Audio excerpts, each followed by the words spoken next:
7, 6, 5, 4, 3, 2, 1. You'll never have the sacred stone. Oh, this you crazy mother...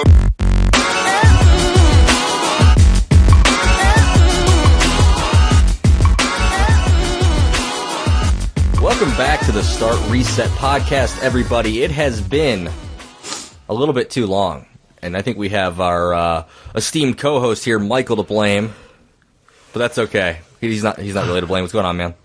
Not too much, dude. What are you up to? Well, you know, I got the new computer set up. I got my desk set up. I got my little studio office set up. I'm really digging life right now, or something. Yeah, you're super official over there. I kind of am. You could see the green screen behind me. I got the softbox lights. I don't know why. Set up. What do you mean you don't know why? What are you doing with that green screen right now? Well, I'll show you tonight on Twitch if you want to watch me. I don't know that I want to. I feel uncomfortable now. You totally want to. I need an adult. No, I'm good. You definitely want to see this Twitch action. I don't think I do. So yeah, man, it's been a couple weeks, and we had recorded this episode already, kind of right before you guys were getting ready to go on vacation. We tried recording, and then your computer decided to just get all sorts of fucked. So that was cool. Yeah. Did you end up fixing that problem, by the way? Well, because Apple had their event yesterday, they did release their new update to OS X, so I'm officially out of beta land, nice. And I'm in just official Apple release land, I guess we can call it that. So hopefully it hasn't locked up since I did the update. So update took forever last night for some reason. I don't know why. You did end up getting it. You were kind of concerned about unplugging or whatever. Yeah, it literally was going for over, I don't know, man, an hour and a half, just sitting at 8%. 8 minutes left, and I'm not sure why. So I don't know. It's all good. I haven't had any issues since, so let's hope we don't have any tonight. Yeah, knock on wood. Yeah, no doubt. So you still digging that new computer, man? Dude, I'm loving it, man. So I built a PC, guys, about a week ago, and had a buddy help me out because I've never built a PC before, and I'm kind of happy with my setup. I'm a little disappointed I didn't go with an i7. That's my only complaint about this build. But for you techies out there, I bought some Corsair case. It's a mid-tower case with an ASRock Z170 Pro 4 motherboard. I've got a Intel i5 6600K in here, 16 gigs of DDR4 RAM at 2133 megahertz, and a GTX 960. I didn't want to splurge too much on a video card right now because NVIDIA within the next couple months is going to be releasing their new line of GPUs. So I think maybe an upgrade here in a couple months. That might happen. We'll see. Oh my god. We will see. I don't know. Depending on how things go, I might upgrade this processor too because I'm kind of getting... You need to put down... You always want to play your analog when you're sitting here doing the stream, and you just need to focus, man. Just focus. I'm totally focused. I'm going to come over to your house. Not playing anymore. I'm going to set you up a studio in your own home, away from your analog. Okay, I'm done. I'll shut the analog off. All right. Michael just likes to remind people that he has an analog NT because he's so elite. I'm gonna shut it off, guys. I gotta shut it off. I know. Well, it's just sitting here begging for me to play with it. Is that what it is? It is. Okay. Absolutely.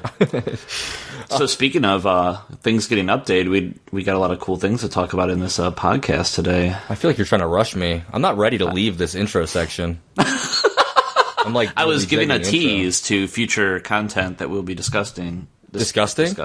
Discussing. There's nothing disgusting about any of this content. Oh my god. Well, I'm really jealous of that drink that you're caressing your lips with at the moment. It's an IPA, bruh. Oh god. I'm not jealous anymore. Yeah, it's not Angry Orchard. Or whatever it is that you like. So Jeremy, what you been up to? Computer, stream, just yeah. Sleeping a lot, working a lot, and just trying to get my shit together. It's basically the life of Jeremy right now. Yeah, no doubt, man. I feel that. Yeah. Audacity's kind of pissing me off right now, though. I am going to say Why's that? It's doing the automatic gain control thing, and I really don't want it to do that. I don't know. Not about that automatic gain control life. Yeah, so if the quality of this and my voice, like, kind of teeters, guys, just, I'm sorry. I'll fix it before the next episode. We are not stopping the show, though. Too many things can go wrong. Oh, God, yes. It's actually been, like, a pretty strange journey to get to this podcast. So we recorded one, then we didn't like it, so I deleted it, and we never edited it and uploaded it. And then we were recording, and it locked up and deleted everything halfway through the podcast. So we said, fuck it, let's just do the next one. Yeah, we tried, like, looking up troubleshooting for recovering that data, but fuck that. And then, like, you guys will notice that we kind of jumped from, like, episode 9 of the Start Reset podcast to, like, a couple of Nintendo podcasts, and then this will come out as episode 11, because episode 10 will forever be the lost episode. Yeah, it was stupid. That was real dumb. Yeah, I don't even know what happened. Oh, you just fucked up with uploading it. Yeah, no doubt. Yeah, I'm just gonna call you out every time I get a chance. I hope you're cool with that. You're really feeling that. Hey, tell us about your trip. Hey, man, if you want to. Definitely, no problem, dude. So yeah, I'm all about it. So I just actually got back from Harry Potter World. That was actually my second time going. I went, believe it or not, 5 years ago. I didn't realize it had been that long, and we had went. The year after Harry Potter World opened. So it was interesting going back this time and seeing, like, what's different. Like, the first time we went, it was ridiculous. Like, lines were so long, like, getting on any ride or going into any of the stores. Because for, anybody who doesn't know, Harry Potter World is based off of, oh my god, it's based out of Orlando, Florida, in Universal Studios, which is super cool. And they completely replicate Hogsmeade, which is pretty awesome. And they also have Hogwarts built as well, too. But not for something that you can really like go through and explore. It's mostly just like a roller coaster built inside of Hogwarts Castle. So, yeah, the first time we went, to give an idea of it, the very first ride that we rode was the one inside of Hogwarts Castle. It took us 3 hours to get on that ride. This time, dude, took us less than 15 minutes. Like, stupid.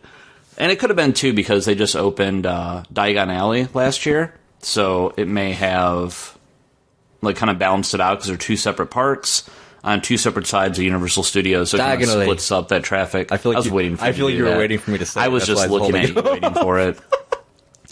So it's an awesome time, man. It's so cool, like, just how much, like, everybody's bought into, like, the Harry Potter experience when you're there.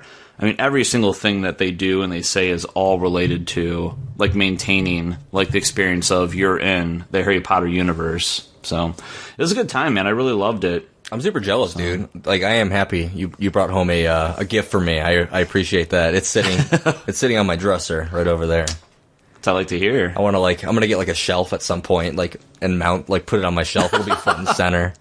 They actually have these little wand holders that you can get put your wand inside of. That's awesome. I feel like I need it. Yeah, like, super legit, cool. give me that shit.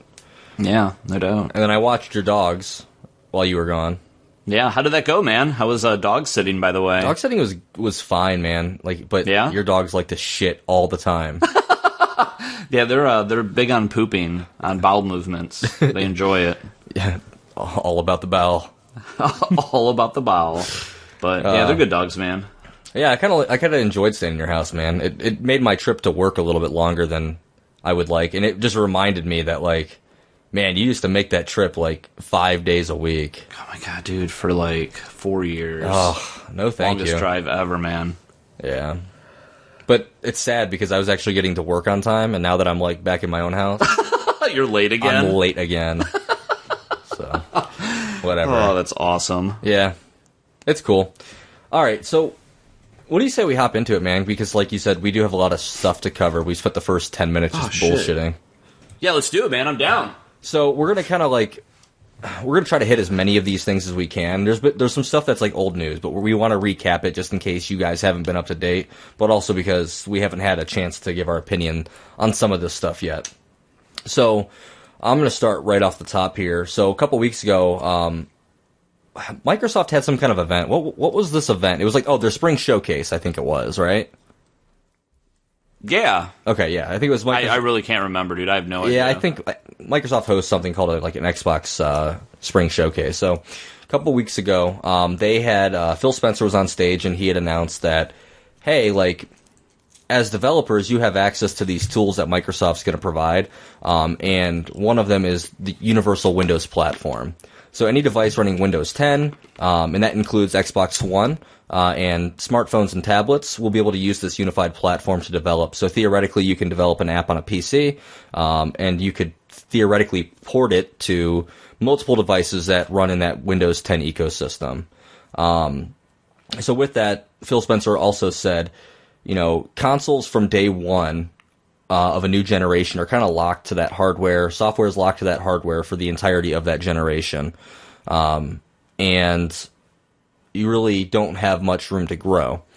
But he was kind of giving the impression, and I think he straight up said, like, you might see some console revisions this year or modular hardware that will allow us to upgrade the Xbox One as a platform.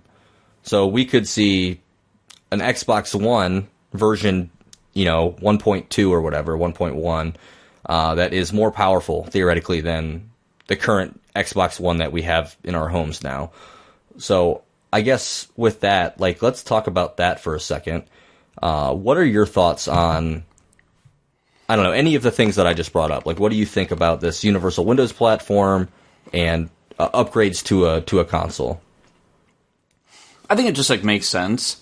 I think that more companies like Nintendo and Sony ultimately need to adapt this a lot more to where, you know, we buy once, it plays everywhere, or we buy in one platform and it is unified with another platform that you can play against one another or with one another. It's just, there's no reason that we should be locked out of that type of experience.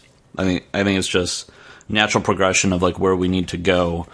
As far as the console updates, I'll save that conversation for a little bit later in the podcast. Okay, because we got a lot of content there that I want to explore. Okay, cool. So we'll hold off on that for now. I don't know. I think it's a unique idea. Oh, you know, it would be kind of cool, like if I'm a software developer, to be able to develop on one platform, but have all these different markets be able to purchase my product, and it just makes me more money or gives me more visibility on their like marketplaces. So I think that's kind of a cool idea. And you said we're going to talk about the hardware later, right? Yeah, so I guess like the one thing too I'm kind of curious about. So does that mean like, for example, like Shovel Knight? So I think it's well documented how many times I bought Shovel Knight.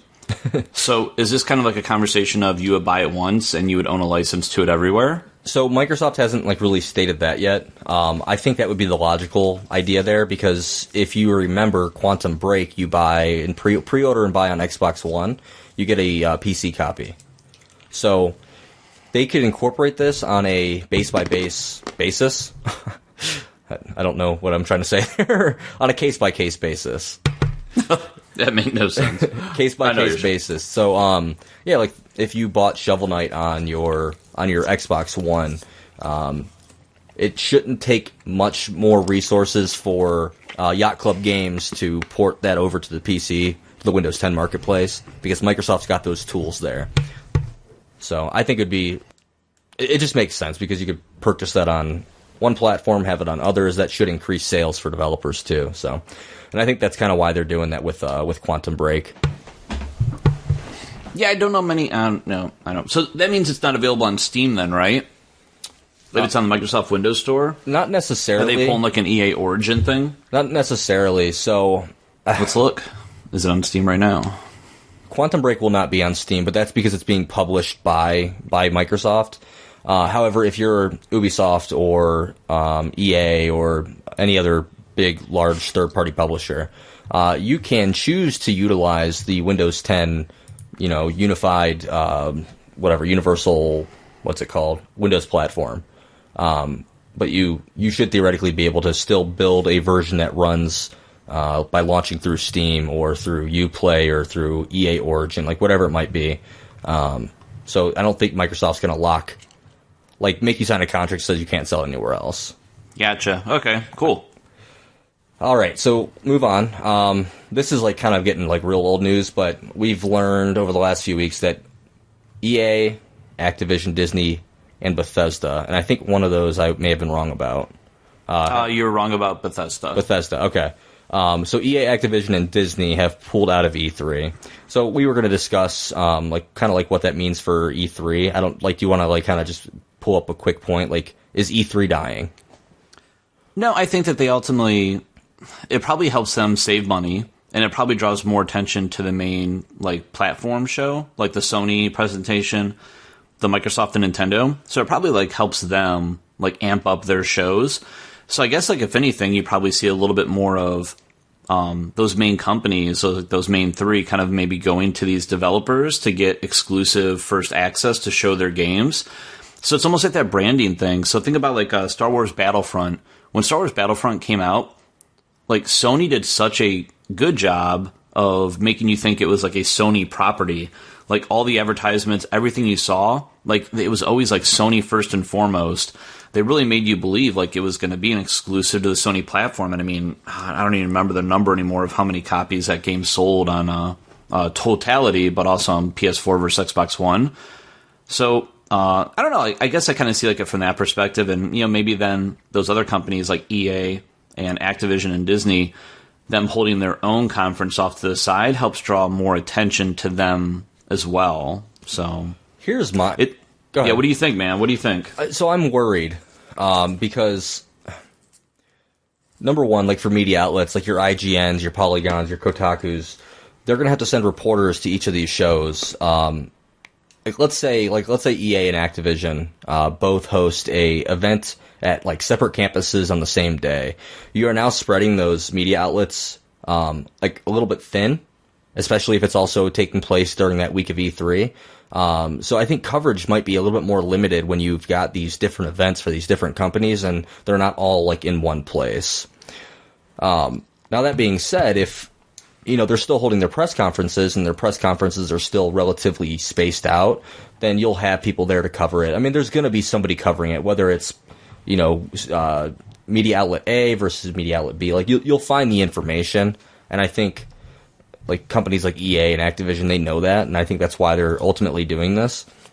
But I'm worried that the ESA is going to get to a point where they've got all these developers and third-party studios that no longer want to have a presence at the E3 Expo, that E3 will cease to exist, and then there's not going to be a reason to have a big show like E3 ahead of all these studios and all these publishers come into Los Angeles or wherever it may be all at the same time. So we're not going to get that bulk news that we normally get during that week, which, in my opinion, is the most exciting time of the year. E3 is my favorite time of the year.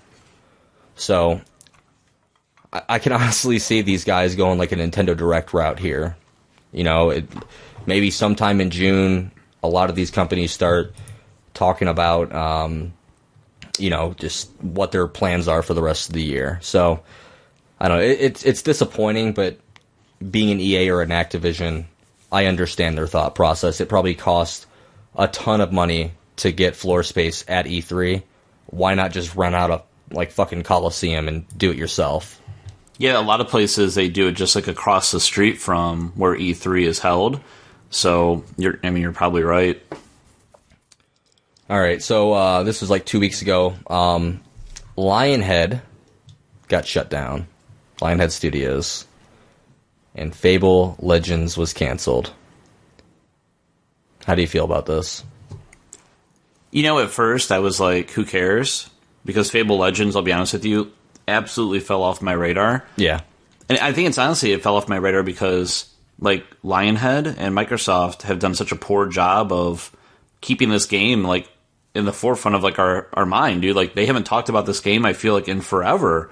And regardless of if you don't really have a lot to say, I'm sure that you can have a developer video, something to get the people creating the game to talk about what's new, what they've added, what feedback they've got from their betas. So, I mean, I don't care because it fell off until I read a bunch of reviews of people playing the beta and talking about how much fun they had. So, yeah, it kind of makes me disappointed that we're never going to get a chance to probably play this game. Dude, so, the last thing I remember hearing about Fable Legends was that it's free to play. Yep. Yeah. That was it. Was that at E3 last year, or was that before E3? A long ass time ago. So the fact that we haven't heard anything on that game in about a year, that that should have been like an indicator right there that, hey, like maybe this game's got some trouble. Yeah. So, no, absolutely. But for this game to be this far along in development, just to shut it down and not give it a chance, I think is a little bit, nearsighted. And we don't know if Lionhead's getting shut down. There's like this, they're based out of the UK, and the UK's got this law where they basically have to, Microsoft's got to basically send an appeal to the government saying, hey, we want to shut down this studio. So. And I guess you would think like almost it would have to, because they have nothing else that we know of that they've worked on and released and they're making money on.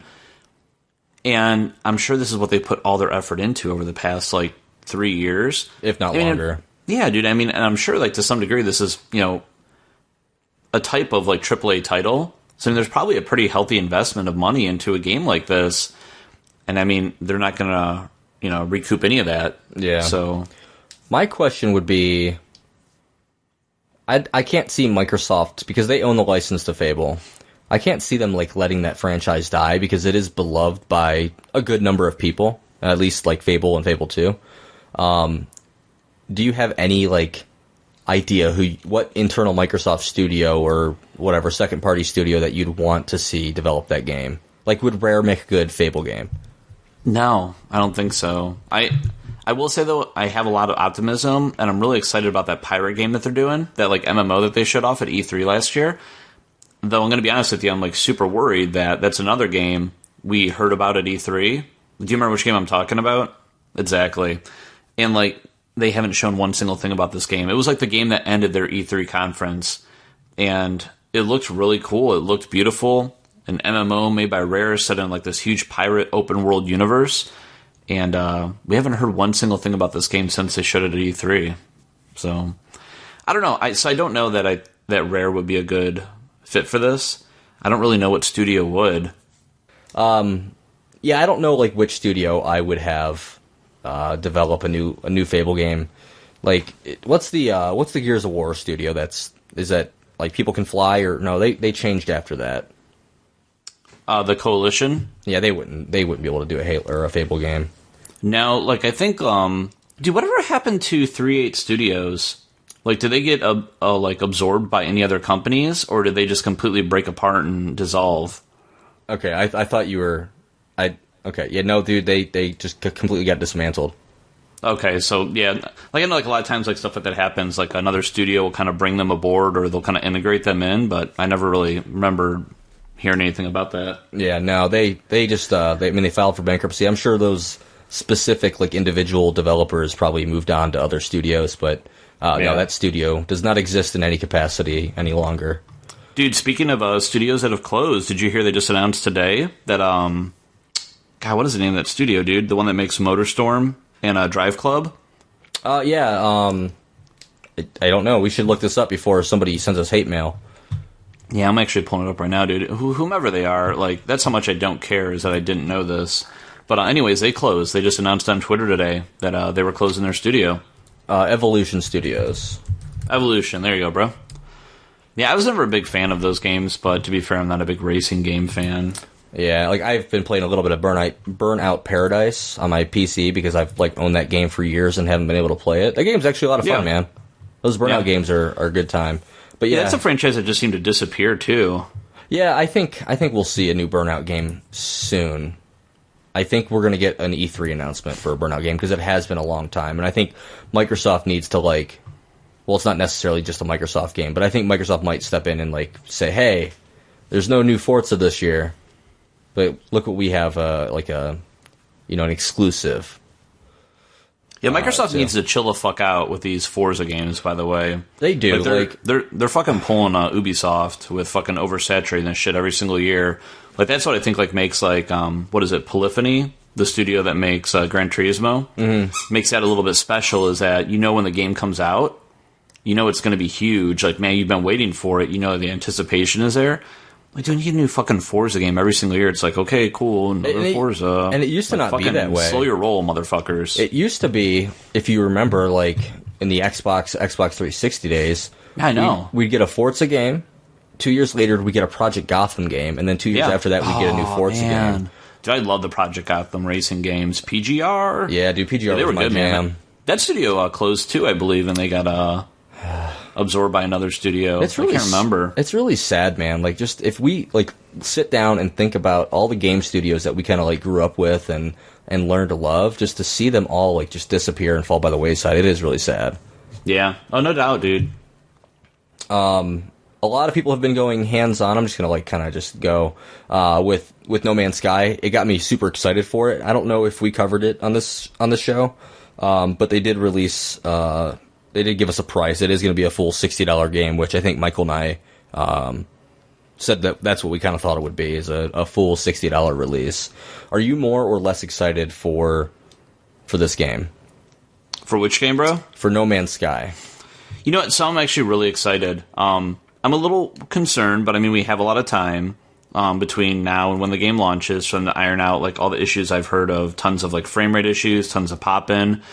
Maybe we'll have a new PlayStation to play it on that won't even matter anymore because it'll be way more powerful.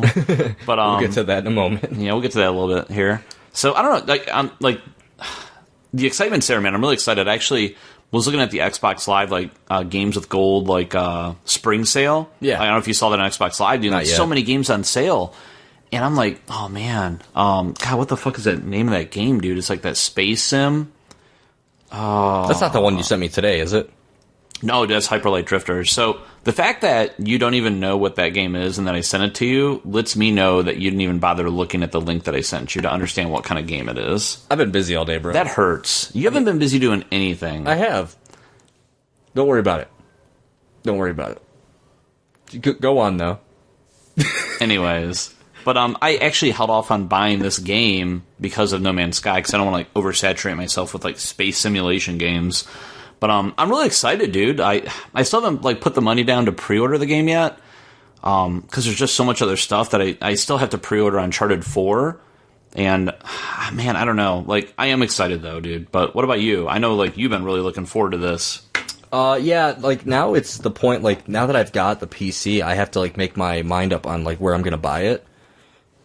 Which is a nice problem to have, I guess. But oh yeah, that's true. It is coming on PC, right? Yeah, that's why it got delayed, because it was originally supposed to be out early this year or late last year, and then they pushed it back because they straight up said Hello Games is hey, we want to have this game ship day and date, both PS4 and PC. So, dude, how much did we call that, by the way? Too. Not only did we call a $60 game, but we also called retail release, and fucking retail release $60. Yep. We should just be the better versions of Michael Pachter.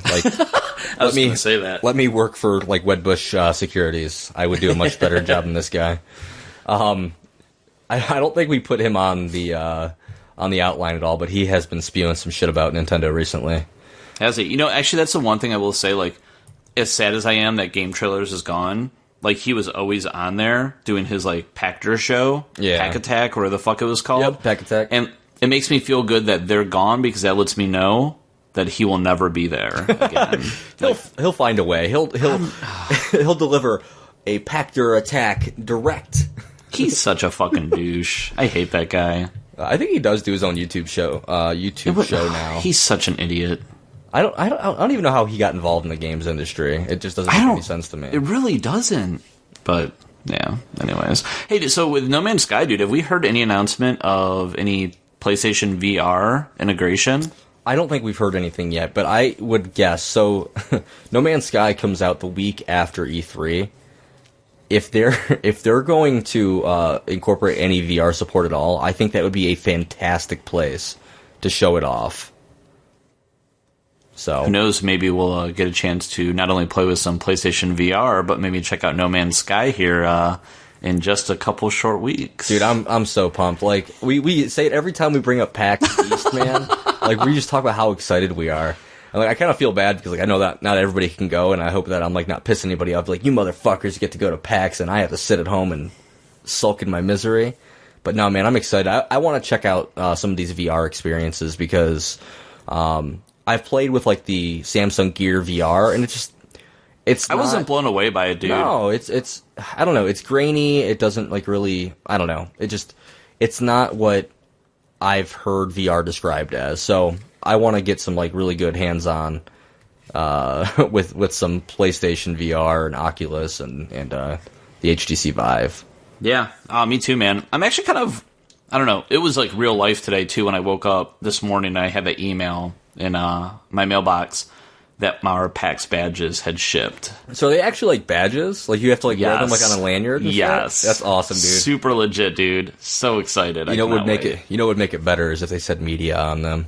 I think we could put our own little like just like label maker sticker like on there. Says media. Like a Dino label maker. Say start reset podcast media. Oh, dude. We should try really it. We should try for official. that next year, even if we get turned down. Yeah, I'm It'd down. be cool if they said yes. All right, let's move on. Anyways, so what else? Another game that I'm super excited about, Overwatch, got a release date. That's coming out May 24th, and it's kind of funny because 2 weeks before that, or is it 3 weeks before that? I think it's the 3rd. The 3rd of May is when Battleborn comes out, and I'm sorry, dude. Like, out of curiosity, yeah, are you kind of like weirded out, skeptical by the fact that we really haven't, like, Blizzard's been doing like a great job of talking about Overwatch and like promoting the game, and we haven't really heard too much from Gearbox Studios about. Think Gearbox is in a very precarious position right now with this game.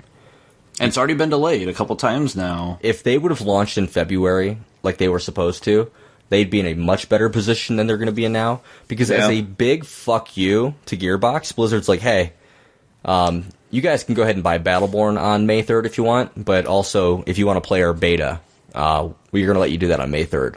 That's fucked, dude. Like, you know that these motherfuckers did this shit on purpose. Like, they were waiting. They probably knew Gearbox was going to release ahead of them. They were just like waiting for that release date. Okay, well, I guess we'll have an open beta that weekend or whatever. So, no, dude, I don't think Gearbox is in a good situation. Like, Blizzard's track record for these style of games and the way they support their games, I mean, that reputation stands on its own. I see Overwatch kind of eating that market and stealing any semblance of success away from Battleborn. So, I'm excited for that. Another game that I have to decide. I'll probably end up picking that up on console, to be honest. Probably on Xbox One. Yeah, dude, it actually makes me really sad that you don't have Division on Xbox One. So I told myself, because I ended up getting the Division for, well, I'm going to say for free in quotations, because I bought this Logitech G810 keyboard, which is a baller-ass keyboard. I've never had a mechanical keyboard before, and I love this thing. But it came with a free copy of The Division. And I told myself, if I like The Division enough on PC, I will go ahead and buy it on Xbox One. I really, really like it on PC, but I don't know if I'm going to buy it on Xbox One. That makes me really sad. Maybe eventually, or maybe I'll just steal Allie's copy of the game and play with you guys from time to time. Oh, yeah, dude, do it, man. I should. Yeah. Maybe I'll get that same error that I get with Halo that I'm not going to go into detail about in case Microsoft is listening. That same error. Uncharted 4 got delayed. That's real old news, but that's coming out May 10th instead of late April like it was supposed to. So it was only a 2-week delay on that game. It'll be out before you know it, Michael. Don't be sad. I know you're. Oh no, I'm not, dude. 4. So much other shit comes out in the next couple weeks. I'll be well tied over until then. Yep. Amazon Japan is now shipping internationally, which is cool. Get all your imports shit. Everybody but Nintendo doesn't have region locking, so if you want to import some like hot Xbox One or PlayStation 4 games, you can do that from Amazon Japan now. I'm sure that PlayAsia is not happy about this. I'm sure they are not. Force Awakens comes out on Blu-ray in like 2 weeks, dude. I'm really excited. Yeah, I'm super stoked for that, dude. You need to get that fancy steelbook. You know, I've been thinking about it. I don't know. I probably won't. I'm not the biggest, like I like some steel, cases, steelbook cases, but I don't know. I won't do it. No? That'll probably be the one that I get. Yeah. And then also, if we want to keep talking movies for a second, Batman v Superman comes out on Friday. Yeah, I was actually, before we jumped on here, I was just reading IGN's review of the movie. What'd they give it? Bad review? 6.5.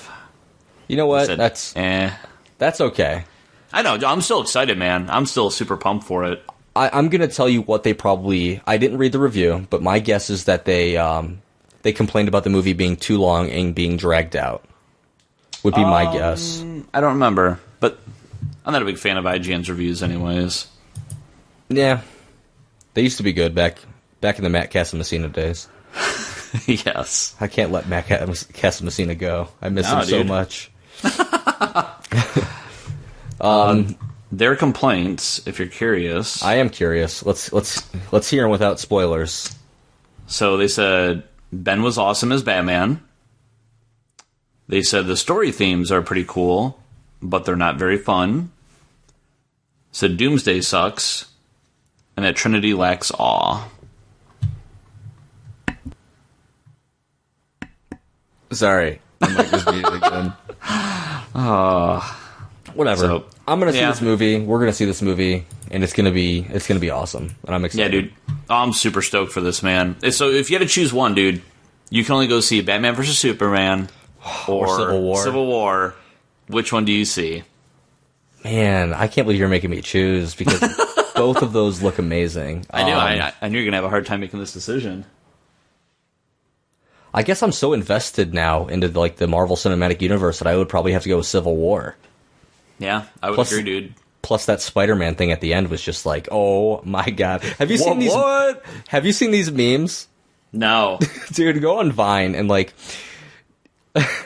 So at the end of the trailer, he takes Cap's shield, he hops on top of the car, he lifts his head, and he's like, "Hi," or like whatever he says. Yeah. So at that point, like where he says "hi," like there's memes of people being like, "I want some tacos," or like something like just completely. I don't know why I did that voice. I apologize. But dude, like, just like it's funny. Just like look up like Civil War Spider-Man meme, and like you'll find something. Yeah, I'll have to check that out. That's really funny. What's this Xbox 360 business here? Nothing big, just I thought it was kind of cool. They finally added the ability to buy Xbox 360 games that are backwards compatible directly on your Xbox One. Oh, yeah, yeah, because you used to have to do that through, like, Xbox.com or whatever. Yep, you got it. So I thought that was pretty neat. Yeah, that is cool. Another BioWare employee has left, and that was a few weeks ago as well. So I think we hit the nail on the head there. I think BioWare is just bleeding employees for some reason or another. Turmoil inside the workplace, maybe. I don't know. Oculus Rift was priced at $599. HTC Vive at $799. That's all since the last time we did a proper Start Reset podcast. So, man, it's been a while. I know, right? And that leads us into the new news. New news. Okay. PlayStation VR got priced. It did. How do you feel about this, man? Well, I guess let's talk about the price first. So we can go over that. $399 or $499. Yes. So Sony's going to be opening up pre-order. Actually, I think pre-orders opened up today. They did. Only for the $499 bundle, though. Correct. So the $499 bundle comes with a PlayStation camera, which is required to play PlayStation VR. It does like the head tracking from the headset. Something with the I don't know exactly how it works, but it also comes with 2 Move controllers. So basically, they're pricing those Move controllers in that bundle at $20 a piece. And it comes with, and they haven't said if the regular, not that I've seen anyways. If the non-bundle version of the game, it's going to come with what, VR Worlds? Was that the name of the game that comes with? I didn't see any, pack-in games. I didn't read that much into it. Gotcha. Yeah, that one comes with the $499 bundle. Not sure on if that is going to end up making its way into the regular bundle as well, too. I would guess they would have to bundle in each SKU with a game to give people a reason to, be like, hey, this is what you can do with VR. Yeah, definitely. Give you examples and ideas, kind of like Wii Sports. Right, yep. Because I think HTC and Oculus are both packing in games. Yes, I think you get 2 free games with the Oculus Rift. Yeah. So, at $500, which is really the bundle that most PlayStation customers are going to need, at $100 less than the Oculus, do you think it's priced competitively enough to sell against even the Sony professed better quality VR headsets that are going to be on the market months ahead of the PlayStation 4, or sorry, the PSVR, which comes out in October, by the way. Keep in mind, consumer units for Oculus Rift are shipping like now. This month. Yeah. March. So, I mean, like what do you think? So. Oh, good yawn. Very good yawn. I know, dude. Thanks, bro. I think that PlayStation VR will be the most adapted consumer VR headset. We're at how many PlayStation 4 units? 34 million? Yeah, right around there. So, huge install base. User friendliness is going to be there because I just have to have a PlayStation 4. I don't have to have a super high-end $1,000 plus PC, which is what we've heard consistently about the Rift and the Vive. You'd have to enjoy this content. Mm-hmm. I think it's going to be the most adapted VR technology out there. I'm excited for it. Well, to put it into perspective, as like the type of computer that you need. So I'm not going to get into like particulars about like how much I spent on my computer, but easily I spent way more than a PlayStation 4 cost to purchase right now on its own. My PC is not VR ready, and it has mostly to do with the graphics card. If I would have went one generation up on the graphics card or one model up on the graphics card, I'd have been fine.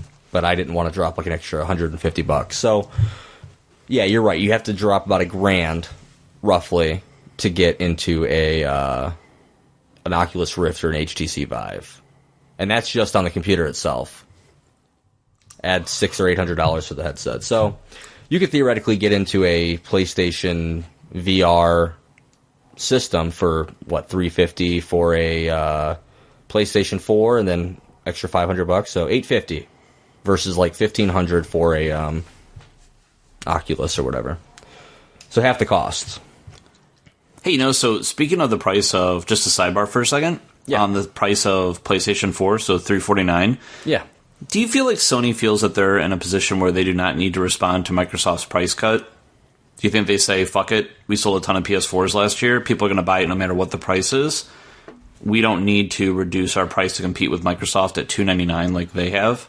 So keep in mind that Microsoft's current price cut is a temporary price cut again. So they've said. What I think is going to happen, and I guess we can kind of jump into... Well, we can wait. You want to wait? Okay. Yeah, we can get there. Let's go through VR. Okay. But no, I don't think Sony thinks that they have to respond to answer your question. I don't think they do either. So the numbers speak for themselves. They sold like 60% more units. Yep. Go ahead, man. What's next? So next up, so we enter in... Oh, actually, just like one thing, too. I will say this. If PlayStation VR is something that you think you're going to want to pick up, I think it's like very much one of those things, like pre-order it now, right? Like your credit card doesn't get charged until it ships. And a lot of times you don't even have to pay the full dollar amount. If you go into a retail store, you only put down like, $50 or $100 or something like that. So like, don't put yourself in a position to where like you're on the fence, you don't know if you want it, and then you decide late in the game. Like Amazon.com already sold out. Apparently Target sold out, according to Polygon as well, as did GameStop, which left Best Buy is one of the only retailers left with units available for pre-order. And I haven't checked them since around 1 o'clock this morning when I was checking this shit out. So like, if it's gonna be something you want, like definitely jump on it now. Place your pre-order. You can always cancel, but otherwise I think you're gonna be like stuck for a while without one. Yeah, Sony has already come out and said like these things are gonna be in like really short supply for a while. I'm guessing probably through, I don't know, the second quarter of 2017, they'll probably be in short supply. Yeah. Depending on how well they sell and how well they're adopted, I guess. Yeah. So, but yeah, I would definitely take Michael's advice. If you guys are on the fence, make the pre-order if you have access to it, and you can always cancel it if you decide you don't want it. Correct. So, what is this about a PlayStation 4.5? So, man, like, I've been, like, waiting to talk about this, because, like, all of this just makes so much sense. So, for those of you guys who haven't heard this yet, there's been a ton of rumor and speculation from multiple news outlets in the gaming communities that, and just like the electronics industry in general, that we're going to be getting an announcement, potentially this E3, of Sony announcing a next generation version of the PlayStation 4. A lot of people are calling it the 4.5. Some people are calling it the PlayStation 4K. But what it would basically be is a new PlayStation 4 SKU that is going to have an improved GPU for performance, leading to 4K gaming, but then also, too, integrated 4K Blu-ray player support. And a lot of this makes so much sense, Jeremy, because a lot of the VR conversation so far has been around the PlayStation VR doesn't have its own processing core. The box that comes with it is not giving the PlayStation 4 any extra power to run these games. So there's been some conversation about the PS4 not maybe having enough power to give a super fluid, full game experience, that we may just get these little bite-sized kind of almost like demo VR games. Mm-hmm. Something that's not going to be a full-fledged, 30 or 40-hour gaming experience. Something that's maybe an hour, 2 hours, 3 hours. And they haven't said that specifically. That's just me kind of, theorizing based off of what we've heard. So to me, this makes so much sense that we get this announcement. What makes it I think so much more cemented in reality is that why would Sony, a company responsible for the BDA and for Blu-ray technology, allow Samsung to release a Blu-ray player in 4K and then Sony not release their own to compete with it? So letting Samsung gobble up all that market share for early adopters around 4K Blu-ray players. I guarantee you this is what Sony does. They release a 4K PlayStation 4 capable of all this stuff that we've talked about, and it's going to be just like the PS2 all over again, where it came out, it was the cheapest DVD player, and it was a gaming system all in one, and it sold phenomenally well, obviously. Even the PS3 priced at $500 and $600 was still a relatively inexpensive Blu-ray player. Definitely. I mean, Blu-ray players were $1,000 at that time when they first launched. Honestly, dude, so I'm thinking that head of Sony Computer Entertainment and head of just Sony worldwide probably got together and had a conversation. Hey, would it make more sense for us to release a 4K capable Blu-ray player, just a standalone Blu-ray player, or would it make more sense to only release a PlayStation 4 that can do 4K? And if we do that, that can get more 4K, that can get more PlayStation 4s into homes, because Sony makes a killing off of, number one, Blu-ray discs, because that's their fucking technology. Like you just said, with the 4K Blu-ray format. So every disc sold, whether or not they're publishing it, they make money on the license for Blu-ray. So the more households it's in, whether it's a game or you're selling a 4K or a Blu-ray disc, dude, they're making money on that. So it makes so much sense for them to get as many PlayStation 4s into households as they possibly can. I would say that makes more sense than selling a standalone 4K Blu-ray player. Yeah, I completely agree, man. I think, Jeremy, so the question then comes down to is, we get this announcement, when does this thing launch? So let's talk about that, and let's talk about what price point do you think this launches at? I think this thing is ready. I think Sony's just waiting to release it. So it literally could be anywhere after E3, anytime after E3. But do you think they'll launch it and have consumers in a position to where, do I buy the PSVR or do I upgrade my PS4? Because not many consumers are going to do both, right? I mean, you think mass audience consumers, not you and I, and even kind of you and I, man. If I had to choose this holiday, what do I get? Do I get a PlayStation VR or a PlayStation 4.5? I don't know, man. I would probably say PlayStation 4.5, and then I would say VR maybe next year after it's more cemented and I see more games out for it and I see the reviews on it and what it's capable of. But then that really cuts into Sony really pushing VR. Yeah, I mean, that's my only downside to would they release it this year? So PlayStation's VR kind of seems more like a reaction to the other players in the game, like Oculus and HTC. But dude, they've been working on this for how long? They have, but look at the Move controller as an example of how Sony views VR. They took a device that was designed for a completely different purpose and repurposed it for VR. You know, I'm really sad that I didn't buy all those PlayStation Move controllers now when I saw them all clearanced out for like $5 and $10. Oh man, you could have like been reselling those bitches on like eBay or something right now. Oh yeah, definitely, dude. It's the exact same controller. Nothing's different about it. No, it's exactly the same. It'll be just like the Wii controllers that were rebranded as Wii U controllers. This is their way of like liquidating like all the fucking warehouses full of these controllers. This is like their grand scheme this entire time is like, we don't really care about VR. Let's just find a way to get rid of these PlayStation Move controllers. They took the long bet, man. No doubt.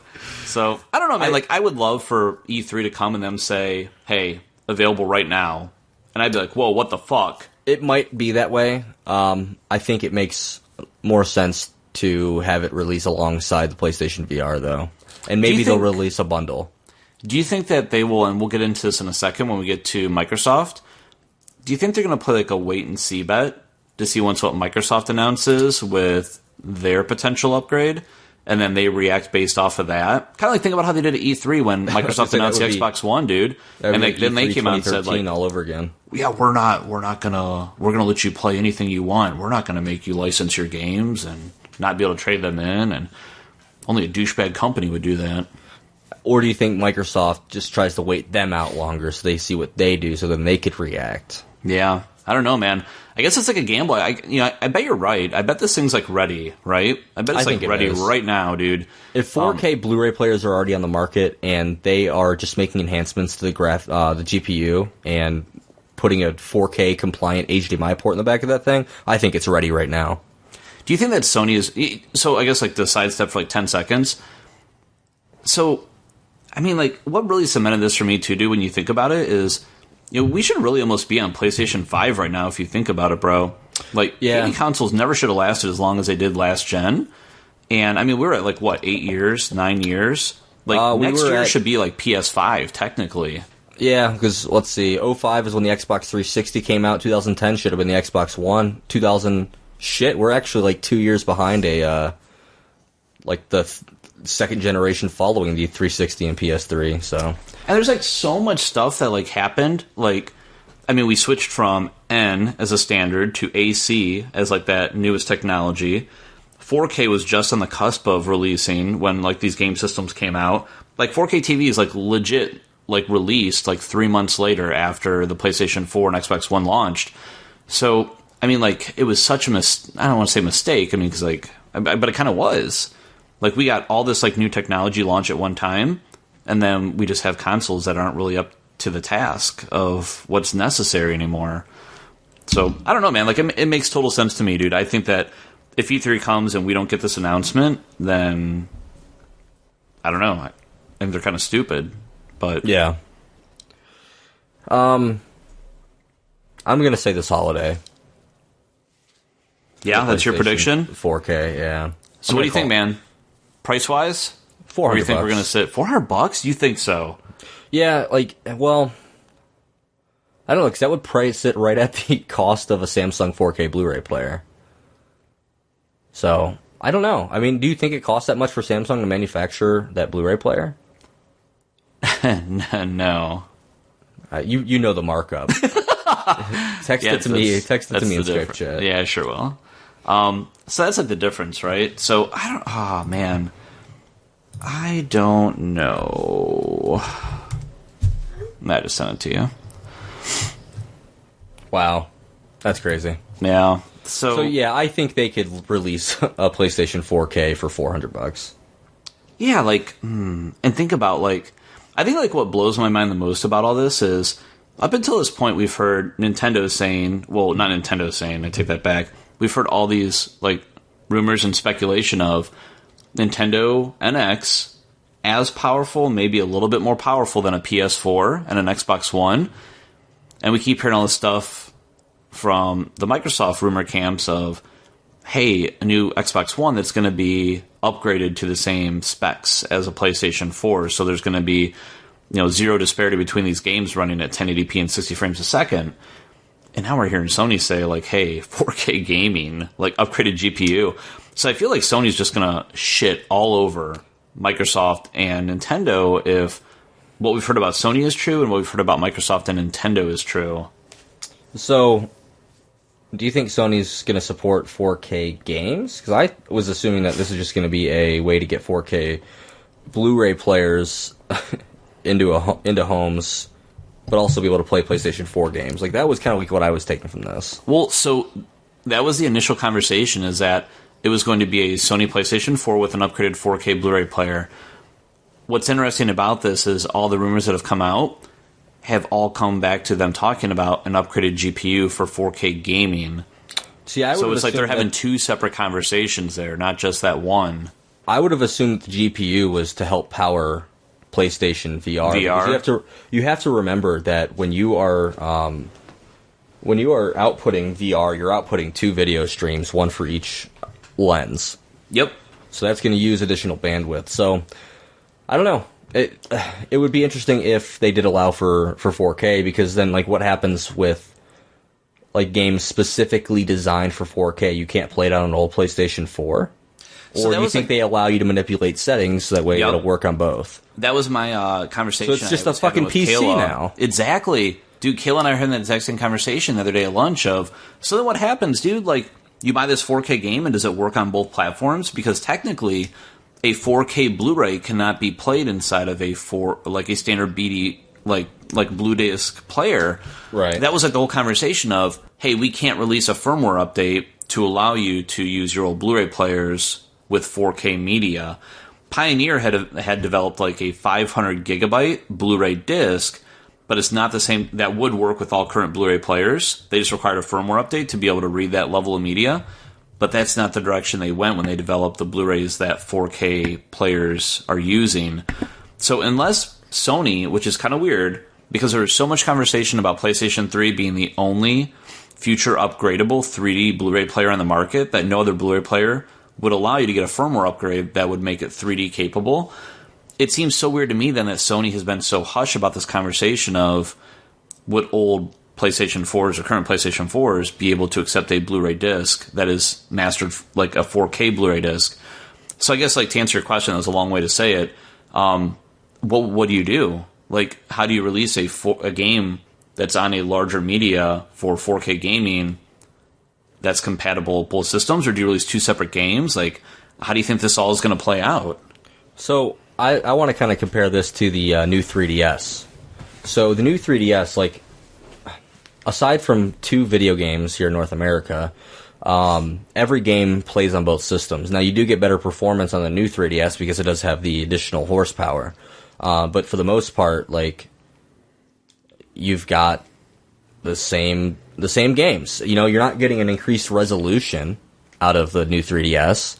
So I don't know. This would be, I guess they could do it because PCs do it, but I don't know. You're adding a whole lot and expecting a lot for developers to basically expect them to allow you, like, give users the option to manipulate settings that consoles really aren't designed for that. You know, you expect to pop in a disc and go. That's what consoles are good for. I don't know. I guess, like, the whole point here is we don't really know until we know. So, but that's very deep. You like that? You don't know until you know. I don't know. But it's on good authority, man. Patrick Klepek from Kotaku is the one who reported on this. So, and he's been speaking off the record with a bunch of developers apparently. So, I mean, this as with any rumor, should be taken with a grain of salt. But I think this is definitely gonna happen. It seems to make sense. And I really hope too, if that this is the case, that we do get an upgraded PlayStation 4. I hope that there's some type of conversation about.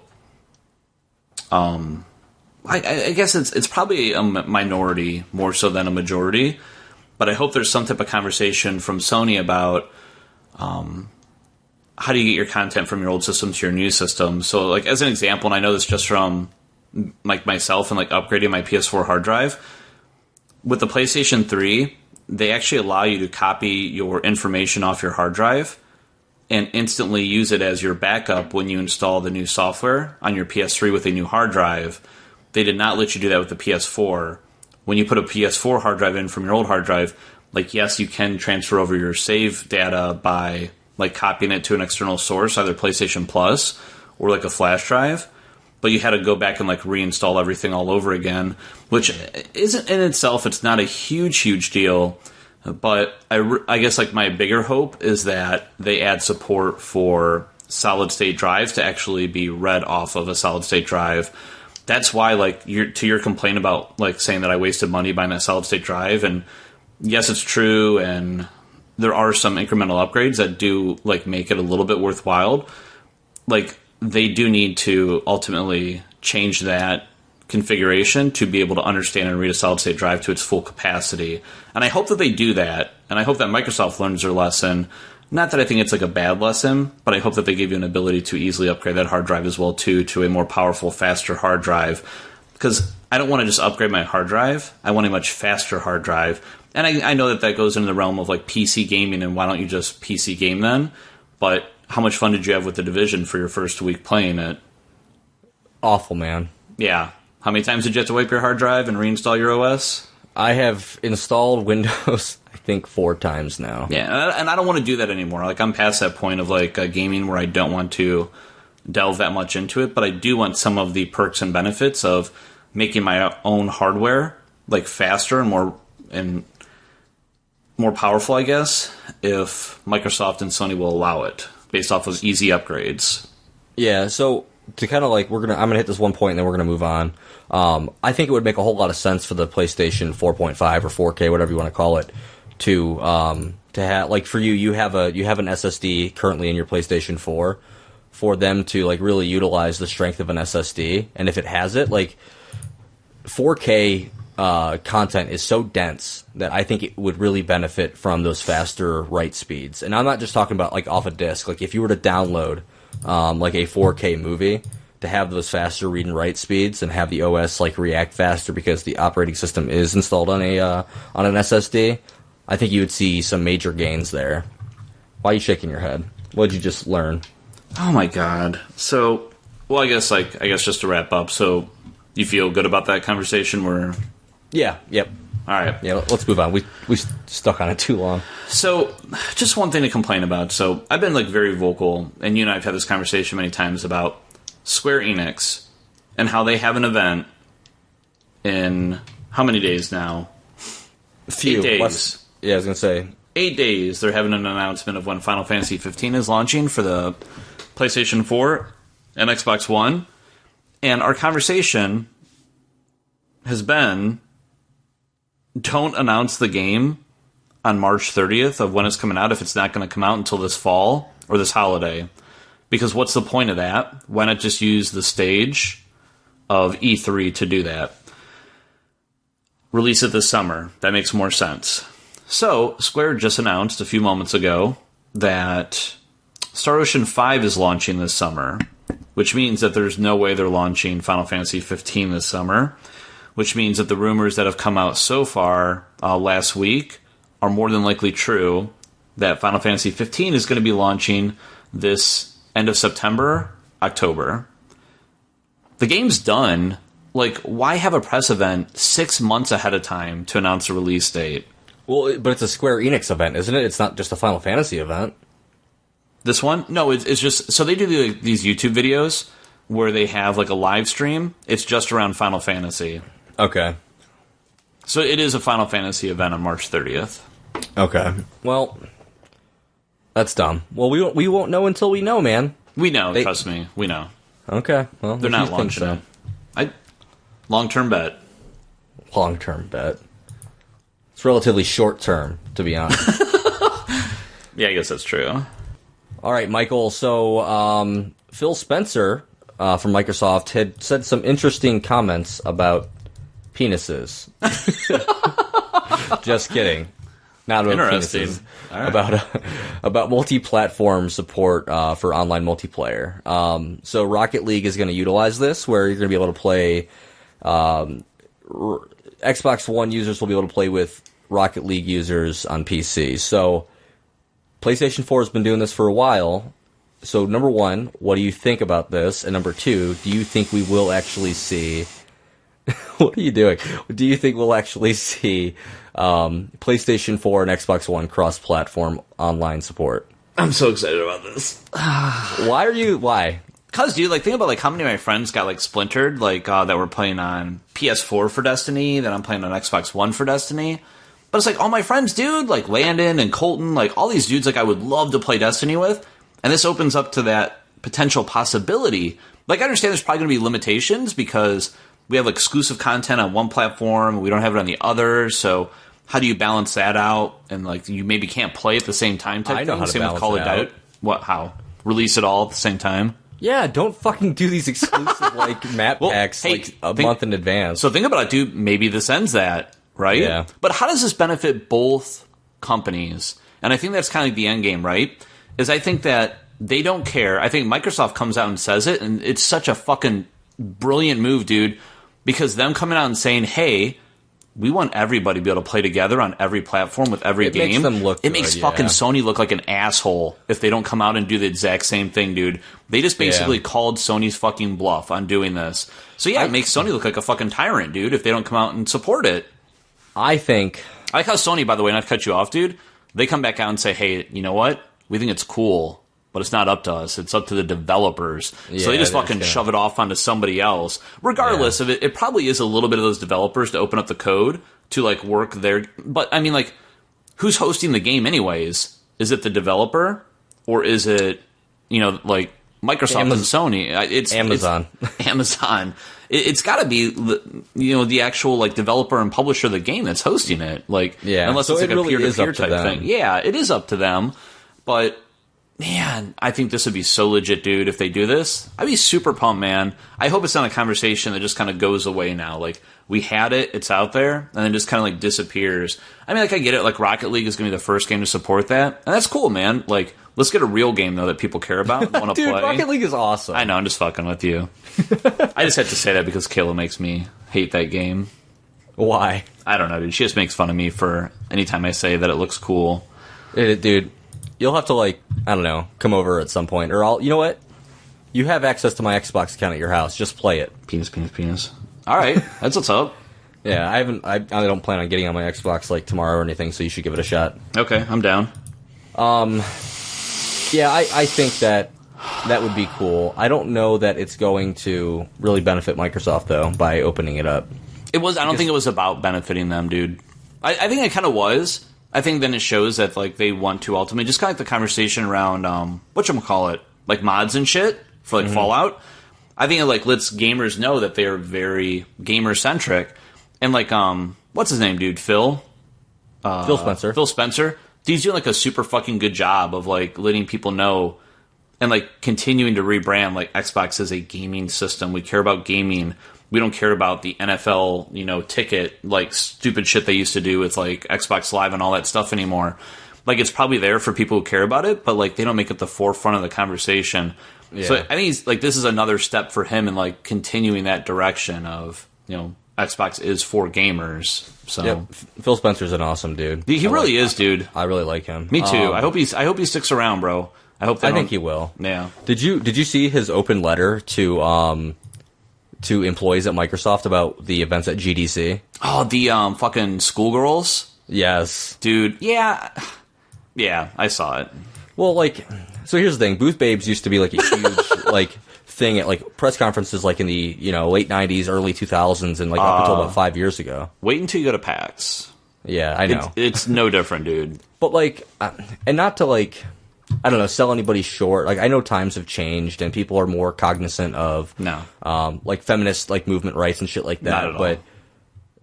But yeah, I don't know. I'm not going to go any further than that. Okay, so hey, Michael, do you remember that supposed patent leak for the NX or for a Nintendo controller that we saw a few months ago? Yeah, dude, that ugly looking fucking oval thing that was like a whole with, touch screen. Yeah, like the whole like controller was a touchscreen. Yes, stupidest shit ever.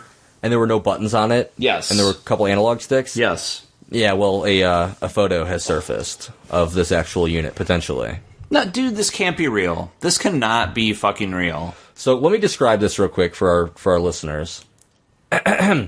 So, this device is an ovular controller with 2 analog sticks, a free-form touchscreen encompassing, I don't know what I just said there, the entire...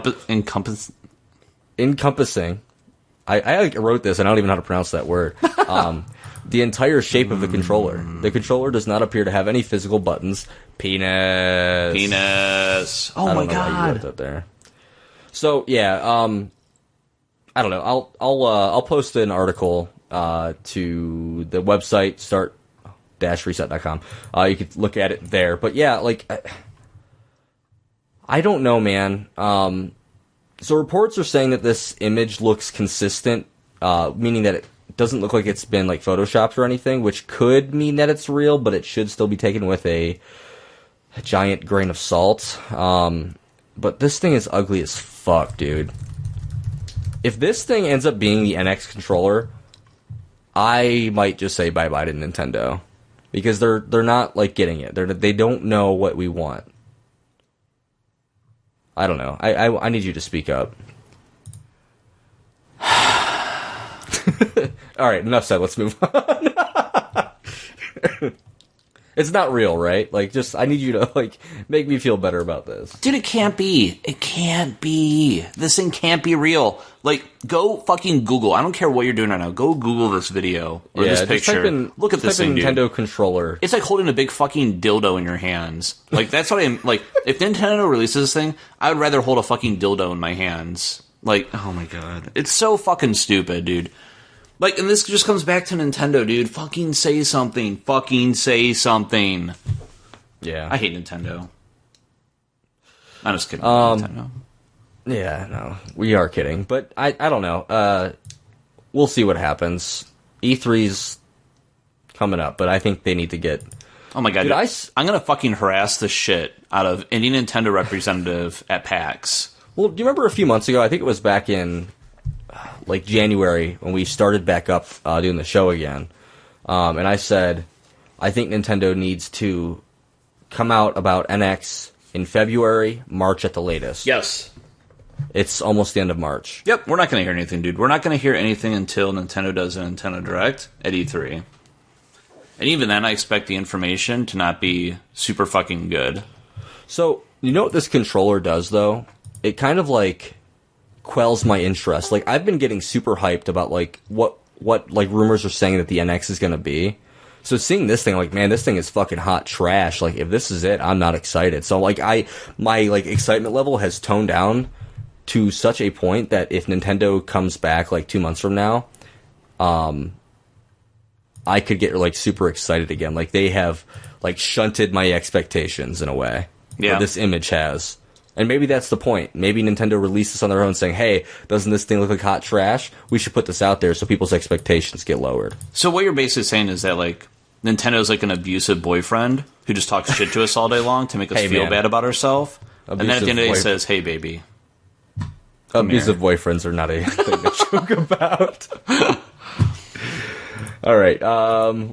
You read more about this than I did, but what's this report? What is this report of Wii U production? Oh yeah, dude. So this came out. I mean, like, you've heard of this company before, right? Yeah, Nikkei. They're a place over in Japan. Yep. I was just trying to get you to pronounce it because I didn't know how to pronounce it, and if it's wrong, then I can put it on you instead of me pronouncing it wrong. So that company that you just mentioned, I mean, they report this shit all the fucking time, dude, about, like, Nintendo and other companies. I mean, like, it's a legit company, and they've come out and said that Nintendo is shutting down Wii U production this year. And that they already have shut down production on Wii U accessories. Not all of them, but some of them. Choice ones.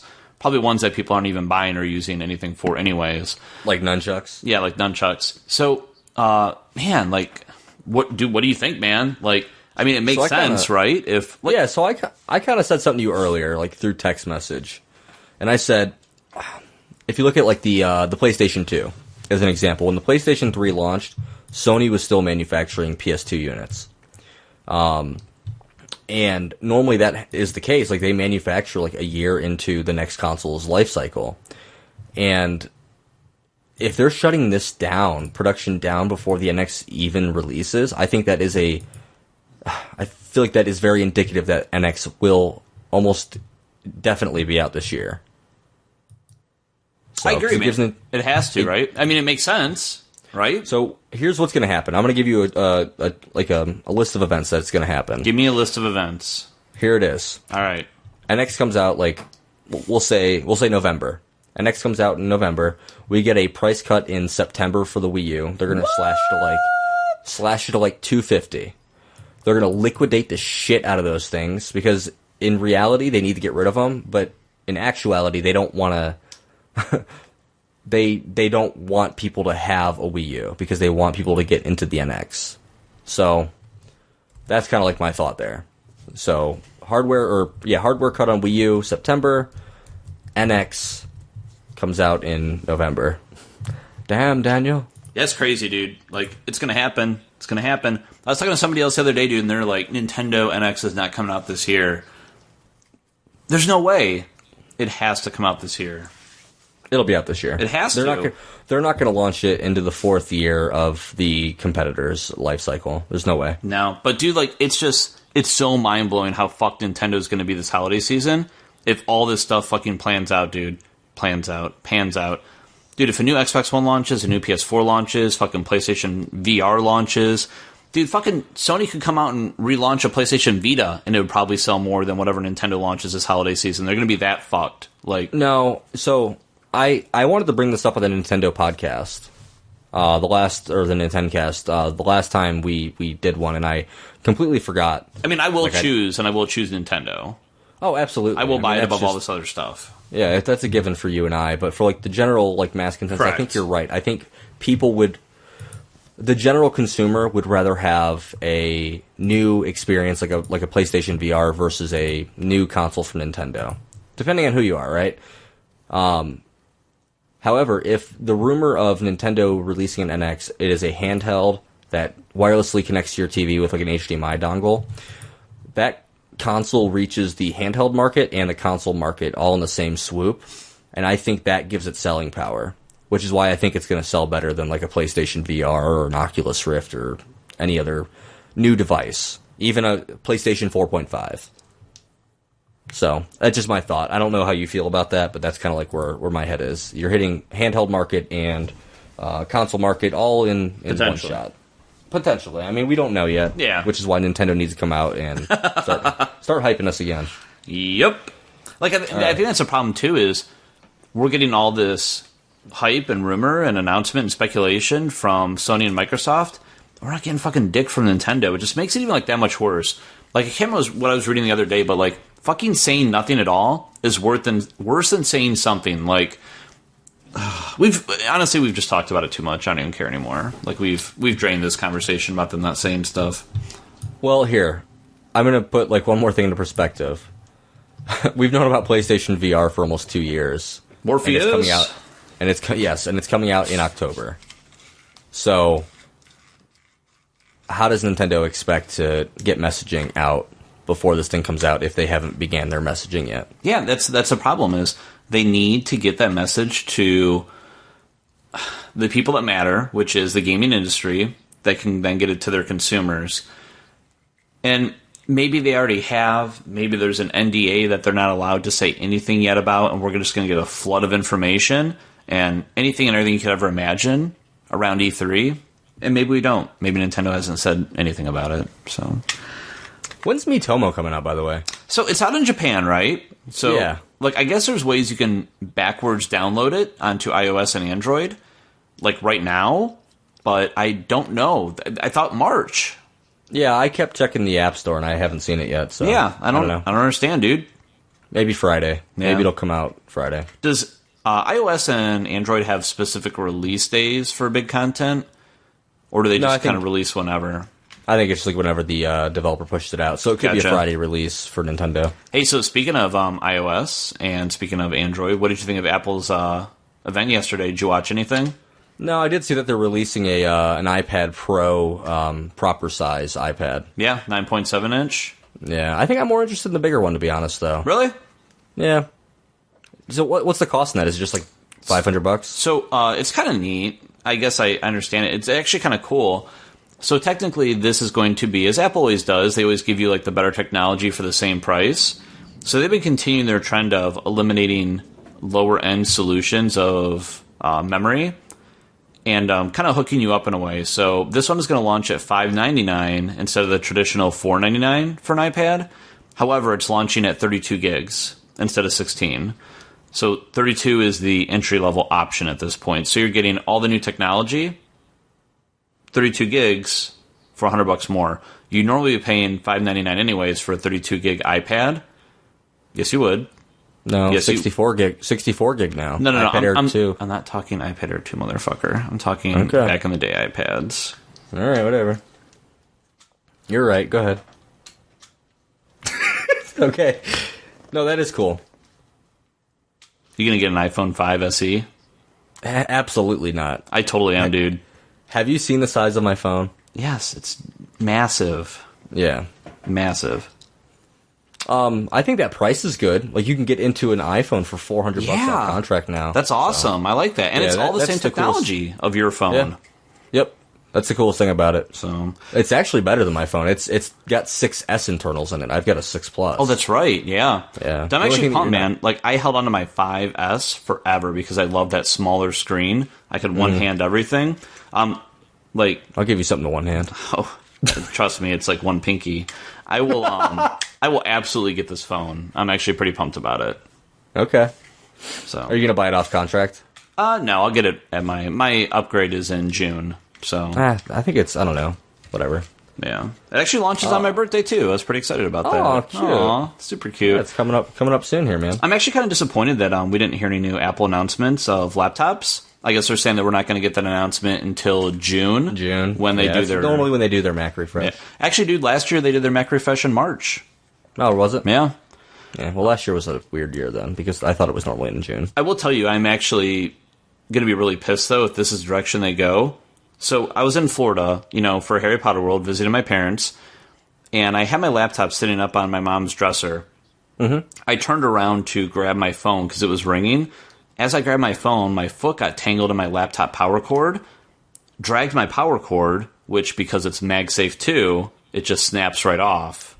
Yeah. If that would have been USB-C, like all these motherfuckers keep wanting to do, it would have fucking dragged my entire computer to the ground and broke it.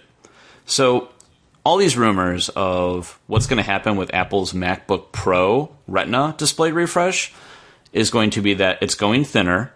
They're saying that the MacBook Pro Retina is going to be as thin as the current MacBook. So it's going to be the thinnest MacBook Pro Retina ever, but as powerful. So we're not going to forsake the power for the thinness, from what they're saying. But it is going to go USB-C, and that means it's going to get that dreaded fucking butterfly keyboard. I fucking hate that thing. Have you ever typed on a MacBook? Like the MacBook, the 12-inch one? No, the last MacBook I typed on was my MacBook Pro from 07. So do you like typing on your keyboard right now? Oh, I love my mechanical keyboard. Do you like a keyboard where you press the key and you feel it fucking push in? Oh, absolutely. Okay, cool. Because that's not what a fucking butterfly keyboard is. Time out. It's basically a fucking touchscreen. It's horrible. I fucking hate it. Does it feel like typing on a Surface Touch keyboard? It's worse than that. It is worse than that. That thing was awful. Yeah, dude, they're saying that that's the way it's going to go. If they do that, dude, I will never buy a MacBook again. Like, it is the worst keyboard I've ever typed on in my life. Like, it's not even a thing like you get acquired with it. Like, it just sucks. Yeah. I don't know. Hey, I had an idea, like, while you were talking about, while you were bitching about USB Type-C for charging. Yeah. In my head, because I'm not an engineer, I just developed a USB Type-C to MagSafe 2 adapter. So why wouldn't they just do it to begin with, though? I don't know. I'm gonna design it though. Right. I'm gonna hire somebody to design it. You do that, buddy, and be a millionaire. Yeah, I just don't understand why you can't keep MagSafe and then have a USB-C connection on the computer for whatever else they want to do, or just make MagSafe smaller. Yeah, there's nothing wrong with MagSafe. It's not like it's MagSafe 2, I guess, to be specific about it. But like those OG Xbox breakaway controller cables. Yes, those things were awesome, dude. Everybody should go breakaway. I don't understand why they don't. Yeah. I don't know. Anyways, Apple rant's over. Apple rant's over. Nintendo rant is just beginning. No, I'm kidding. Hey, so I got a question for you, man. Do it. Hit me. How would you like to be able to trade in your digital games that you don't play any longer? Yes. 1,000 times yes. How awesome would that be, dude? I can finally get Weta Watch Dogs. I don't care if they give me $1 for it. I'll take it. So what is the basis of this? So rumor came out yesterday that actually 2 days ago, there was a survey that Microsoft was sending out. I don't know if it was to beta testers or whom this survey is being sent to. It wasn't very clear. But survey sent by Microsoft asking customers, would you be interested in a program that allowed you to trade in games that you have bought digitally? That's fucking awesome. And I think it's, again, one of those things, too. Even if they don't do it, the fact that the conversation is out there, like, gives Microsoft more credit. So, I mean, obviously do it. Like, what harm would come from it? I think it's pretty cool, man. The ability to trade in games. I mean, it doesn't help Microsoft, right? All it does is fuel them. Well, I stand by, motherfucker. Okay. All it does is fuel them the ability to get more money out of you, right? Because they're going to give you $5 or whatever they give you for a trade-in game digitally. You take that money plus your own money and you buy new stuff. So it's constantly feeding the system, which makes total sense. But I mean, they're not going to ultimately. I don't know what I was going to say. I'll just be quiet. You pulled a Jeremy. I totally did, dude. Like, it makes sense. Like, I think it's such an ingenious idea, and if they do this, I think that's one of those things that if they do it and Sony doesn't react to it, and Nintendo doesn't react to it, that they're going to have the leg up on. I don't feel Nintendo feels that they have to, right? I think Nintendo knows that people that buy their games digitally are people that are buying Nintendo properties that want to hold on to them for probably ever. So I don't think that Nintendo would feel forced to have to react to this like I think Sony would. By chance. So I don't know. It's like all these like little things. Like I remember last year going into E3, there were so many rumors, and even our Microsoft rep was telling me that Microsoft was going to announce backwards compatibility. And I kept asking the Sony representatives that would come to our stores, and they're like, no, that's not going to happen. We haven't heard anything about that. And then it fucking happens, dude. It's like, it's just so many people reporting all this stuff. Like, it just, some of this has to be true, right? It's not just, conversation in the system. So here's like, give me 1 second. Yeah, I'm giving you 1 second. Jeremy loves penis in his mouth. I had a dog clawing at my door. That's what's up. Okay. Professional podcast here. So here's the problem that I kind of have with trading in games digitally. What's your problem with it, Jeremy? So I like the idea of getting money for it. So as a seller of games, of these digital games, I'm happy. As a purchaser of digital products, I'm upset because you can't buy a pre-owned version of a digital game. Get the fuck out of here. So, I mean, do you think like Microsoft is going to do a thing like where they're like, hey, like we have received 5,000 digital games sold back. We will sell these 5,000 units at a discount. No. Yeah, I don't think so. That doesn't make sense. It just wouldn't make any sense. No. But I don't know. I really like the idea though. Like what I like more than that is setting up a trading system through like the Xbox like marketplace or something, where like if you have, I don't know, Battlefield Hardline and I've got Black Ops 3, I don't know why it's those two games, and you want to play Battlefield and I want to play Call of Duty, we can just like exchange the license. Well, I guess like isn't that kind of already a thing though, with you logging into my system and then me playing your games on my system? You're basically doing the same thing, except you're not giving people confidential information about your account. Yeah, I guess it is exactly like it's that, but though like that's the point, is that you have to have confidential information of mine, or at least access to my account. Yeah. So for people that want to like be safeguarded, I feel like giving, I don't know, this option a fair shake, I think would go a long way for Microsoft. I'm surprised Steam hasn't done this, but yeah. Actually, I think you can with Steam. You have to log into the other person's Steam account. just has like whole home sharing. I think is like the closest thing to something like this. So you want to hear something kind of crazy? Yeah. Not that I'm trying to like give like listeners out there like any tips on how to like, I don't know, like break the system. Ugh. I work with a couple guys, and you know them, but dude A, he has his home Xbox set to his to person B's house. Person B has his home Xbox set to person A's house. They literally trade buying games. They could both play the same game at the same time, and they only bought one copy. Yeah, that's pretty nasty. thinking about doing that with. Actually, I should do it with you. You buy all the games. I don't buy a lot of digital games though, bro. Oh, that's true. Yeah, all these discounts from the Best Buys. Dude, speaking of discounts, man, did you look at any of those deals this week? I'm gonna buy an SSD, dude. $42. Are you going to then? Yeah, I think I'll probably. I don't know. Maybe I'll pick it up tomorrow. We'll see. Hey, speaking of, we doing something tomorrow or what? We're still doing a podcast, man. Can we talk about that later? I guess so. Dude, did I tell you that I bought a fucking GameCube, by the way? No. So, like, Kayla's actually super salty. Because I've been talking about, like, man, Kayla, you know, like, I miss my GameCube. I wish I wouldn't have got rid of it back in the day. And, I was like, there's a couple GameCube games, like, I would really like to play again. So, I went online and I bought a GameCube. Like, this thing's fucking mint, dude. Like, it's, like, immaculate. Like, I scoured eBay for days trying to find, like, a really nice one without a bunch of use and abuse and scratches and, like, all this shit. So I found a really nice one. And I bought a copy of the original Resident Evil remaster for the GameCube, which is super badass. I bought the Dreamcast port of Skies of Arcadia Legends, which that was, like, my main purpose for buying this. And I bought it brand new. That's awesome. I don't want to tell you how much I had to pay for that thing. Yeah, I don't want you to That was tell probably me. pretty stupid to do that. But I had some money in my PayPal account from selling some stuff, so I'm like, whatever. But I picked up Metroid Prime as well. Pumped about that. Paper Mario, Thousand Year Door. Oh my god. Love that game. And Star Wars Rogue Squadron, too. So nice, dude. Yeah, dude, I'm super excited. But you know what's really funny about this, though, is, like, I'm, like, going through, and I'm like, oh, man.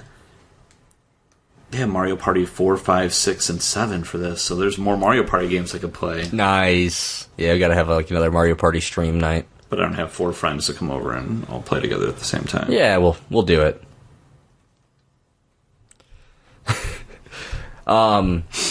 I would like to own another a GameCube again because I did sell mine. Dude, get one, bro. Dude, they're ago. super cheap. Like, you get some good prices on them, man. I can't justify it because I have a backwards compatible Wii. Oh, yeah, that's true. And you have GameCube controller ports on there. Exactly. GameCube memory card slots. Did I sold my Wii, though, when I bought... Because my Wii was having a bunch of issues. So I sold my Wii when I got my Wii U after I transferred everything over. So... I would buy a GameCube, though, if I could find a Panasonic Q. Dude, they're so insanely expensive. I bet. Dude, I remember, like, brand new, this import shop I used to buy GameCube games from. They had one, and brand new, and this is back in the day when it launched, it was like $1,000. That's crazy. It's stupid expensive, man, because it's so hard to find. And all it was just a fucking GameCube that could play fucking DVDs. Mm-hmm. And it was, like, chromed out. Yeah, that's what I liked most about it. It just looked badass. It had some, like, aesthetic changes, too. I know. All right, let's bust through some of this stuff real quick. I'm going to skip over this one real quick. Okay. We'll come back to it. Shoot. What's this Blizzard patch thing? Oh, dude, so it's actually super legit, man. I've been actually waiting a minute for this. So Blizzard finally released their first patch for Diablo 2 since 2011. This patch added some fixes and tweaks to the game. It fixed some issues with cheating. And it added native OS X support for Mac, which I'm pretty pumped about. So we were actually on vacation, and Kayla and I had already had Diablo and Diablo 2 Lords of Destruction. So I installed them on my Mac, and then she picked it up for her Mac. We started playing through it. But super cool stuff, man. Blizzard actually assigned a special team to go through and bring all their old games like back to life. So they're going through and they're patching them, they're fixing issues with them, and they're bringing them up to date to play on all of our current OSs, whether it's Windows or whether it's Mac. Why not just play Diablo 3? But like, this is the thing. Or StarCraft 2. Because, dude, there's actually still a huge community for Diablo 2. Tons of people still play that game. But I'll be honest with you, I actually still have way more fun with the original StarCraft than I do with StarCraft 2. And it could be just because I played StarCraft so much back in the day, like at LAN parties and everything, that it just like holds a special place for me. But yeah, I think it's cool that they're doing that. They're going to be remastering Warcraft 3. It's supposed to happen sometime this year or next year. I would assume this year to time out with the Warcraft movie that's coming out in like June or whatever. So you made a face like you have never heard of this before. No, I'm reading something that you put on the outline that I didn't know until this moment. Was it about penises? No. Oh. Sorry. Because I put a lot of that on the outline. Yeah, I know you did. I'm looking at 4. Anyways, yeah, that's cool though. That's nice to see that Blizzard's like still supporting legacy games. Yeah, it just goes to show that Blizzard is that company that again they care about their consumer base. They do such a great job of supporting their games with free content. I mean, yeah. So cool. Yeah. So what were you reading? I'll get to it in a second. Okay. I'll tell you when I get to it. Did we talk about the Drive Club thing already? We sure did. Game trailers closed down about a month ago, and it was sad because they've been around for like 15 years. But a lot of the guys, there's 9 total, that have started up a new, I don't know, what do you call them? Like a new studio? I don't even know what to call it. Yeah, it's weird because, I mean, they don't technically have a website. They just have a future podcast, they have a Twitch stream, and they have a YouTube channel. So, I mean, like, if you think about it, all those things cost them no money.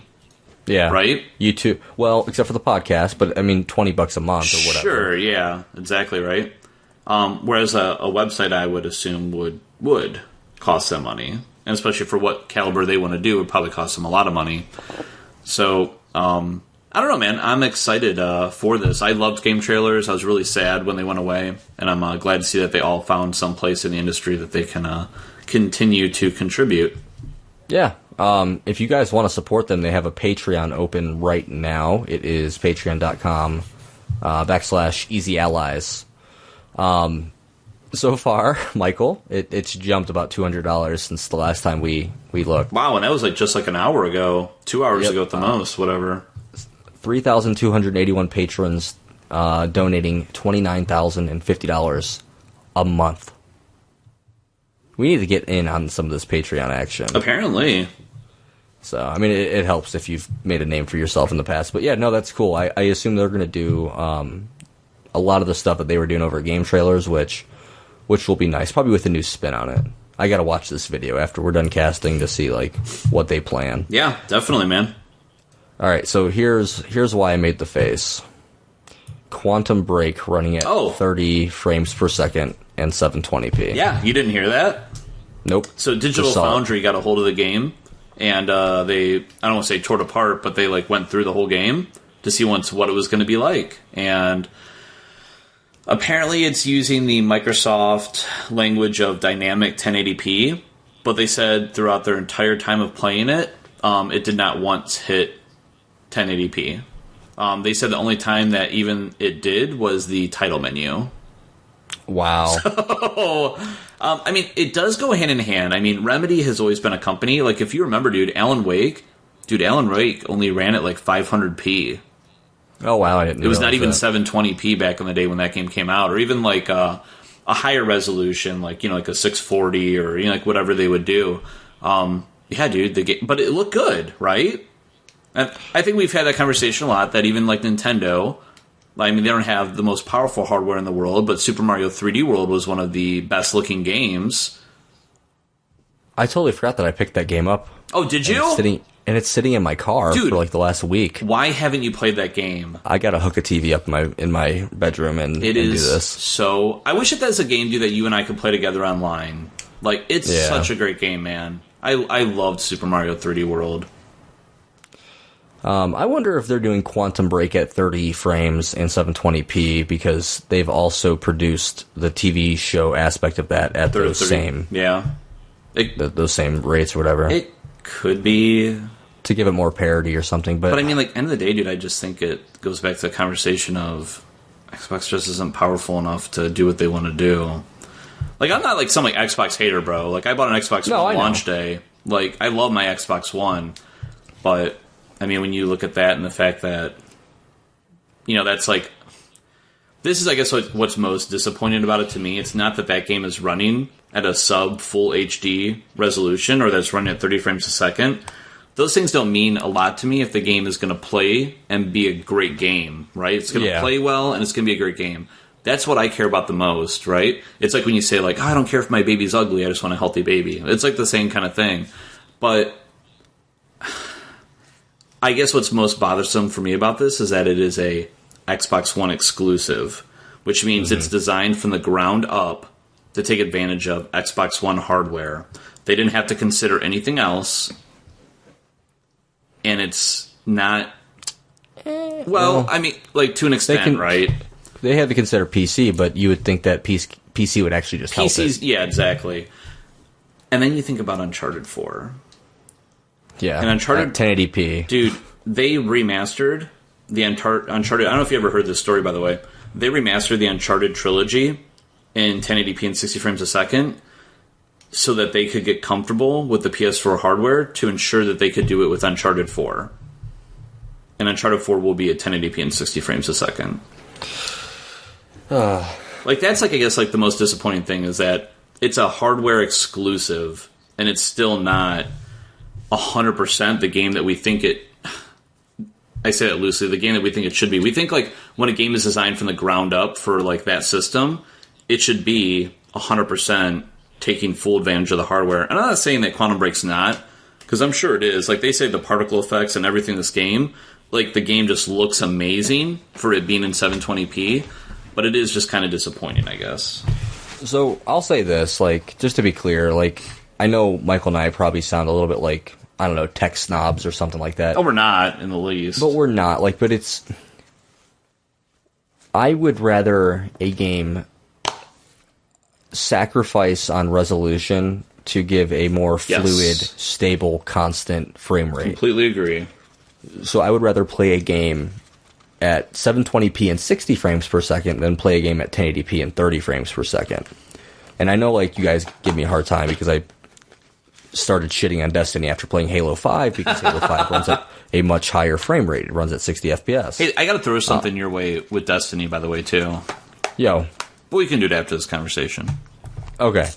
But yeah, I mean, that's really it. Like, I don't understand how this game's running at 50% lower resolution than 1080p, but still only pushing 30 frames per second. I'm probably going to end up picking this up on PC. Quantum Break. So, anyways, what's the Destiny talk, Michael? Well, I'll get to that in 1 second. You know what's, like, super disappointing, by the way?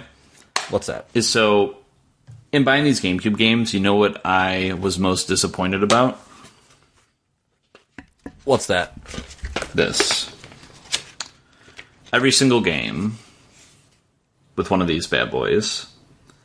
And in full color, to the people that can't see, I'm holding up a mythical thing called a game manual. Oh, I miss those. Yeah, I forgot how cute GameCube games were, dude. Those little mini discs. Yeah. So, yeah. Like 1.5 gigs of data. Yeah. I'm trying to think, dude, what are some good games I need to pick up for this, by the way, that I'm not thinking of? I know. We'll talk about it after the podcast. Dude, all right. We'll talk about when we're hanging out tomorrow? Yeah, we can do that, too. All right. It's me locking you in and hanging out tomorrow. So, hey, you posed this question. Wait, hold on a second before we get to that question. So, okay. Destiny. So, Kayla and I were driving back from Florida, and we were listening to Guardian Radio, right? It was an easy thing to keep us awake, and it was interesting. And each episode was like 2 hours. So I knew that when I got through an episode, there was another 2 hours of my 18-hour drive that had been eliminated. And that's all I was thinking about.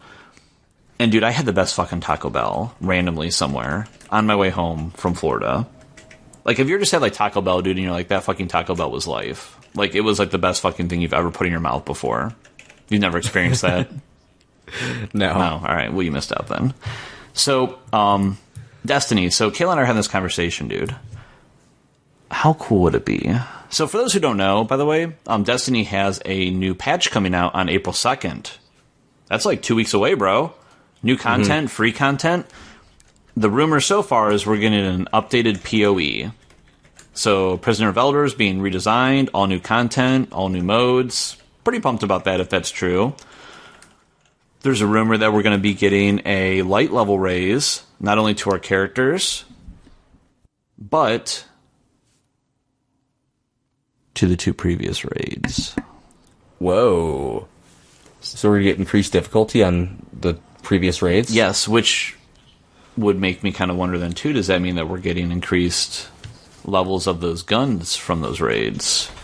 God, I would love a Galahorn. I know. At a higher level. Or a Fatebringer at a high level. Or a Vision of Confluence. Or a... I might get back into Destiny if that's the case. So that's pretty cool. So Kayla and I had this conversation about how could you make Destiny a more engaging, more fun game, right? And I think that Bungie needs to consider what they want to make this game into, right? Do they want it to be an MMO, or do they want it to be just like a shared world game? And either way, I think that this idea fits in both of those. So, Jeremy, imagine running a strike, right? Or a nightfall, okay? And you know that when you are running a strike, you're falling asleep because of Destiny. No, I'm going to fuck you. So, you're running a strike, right? And you go through like those transition zones, okay? So you know what I'm talking about? Yeah. I'm going to fucking kill you. You're in zone A, the first part, and then you go into a zone where there's like a bunch of enemies that takes you into like the next zone, which is like a no respawn zone, right? Imagine if during those transition areas, it was a full-fledged PvP zone, and you had to fight your way through it. How? Kind of sounds like the Dark Zone in Division. Yeah, but so like the Division, like you choose to go to the Dark Zone, right? Yeah, it's true. And then Dark Zone, there are some PvP and PvE elements, but this would be like if you want to get to the next part of like this raid, or you want to get to the next part of this like Nightfall, and maybe it's like an exclusive Nightfall, right? It's like a different one, like a higher level one. Like imagine if you could just go into it as an enemy, like you and I, and you just fucking camp that area, dude, and you just fucking wait for people to like try to make their way through, and you just fuck their world up. How much fun would that be, dude? Think about the amount of fuckery shitty. you could cause doing stuff like that. Whose idea was this? It was mine, because we were talking about, because Kayla's never really played MMOs before, so I was talking to her about World of Warcraft. And ganking. What's up? Yeah, and ganking, dude. And what that, like, experience, like, how much fun I would have, like, when you would hate it when you were low level, but when you were high level, like, you would forget about being a low level and that people did it to you, and you swore you would never do that, because when you're high level, dude, all fucking, cards on the table, you just go do whatever you want. I used to have so much fun playing MMOs and like ganking people. Like you're such an asshole for doing it, but it just creates so much fun to the game. So I don't know. I thought it'd just be another way to, if anything, like re-enhance and re-spice up that game world. And I don't really think it'd be too hard of a thing to implement. I don't know. Maybe it would be, but I don't know. It would be an interesting idea, though. I'd be interested to see if Bungie would do something like that. I think you should like submit a improvement suggestion. Well, that's like what I don't like. So I was talking about this too. Like, I just don't understand like why game companies don't. Maybe they do, and maybe I just don't see it. But I don't know why game companies don't like ultimately want to listen to more of their consumer base to get ideas of what their consumers think would make a better game. Like, I feel like they think that their game is too good and that they're the developer and they know best. And maybe they don't want to listen to their audience. Or maybe I could be completely wrong on that and they do take insight from their audience. But I just wish more game companies would ultimately have some type of forum set up to allow their consumers to talk to them and give them direct feedback of what they like and what they don't like.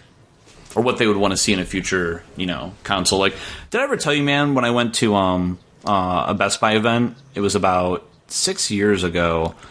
it was like Best Buy's version of E3. They call it like the Entertainment Holiday Kickoff. And I got a chance to meet the guy who made Plants vs. Zombies, like the original PC game. And it was right when it was about, 3 or 4 months away from launching on Xbox One, or Xbox 360, I'm sorry. And I go up to his booth. It's like a PopCap booth. It was before they were bought by EA.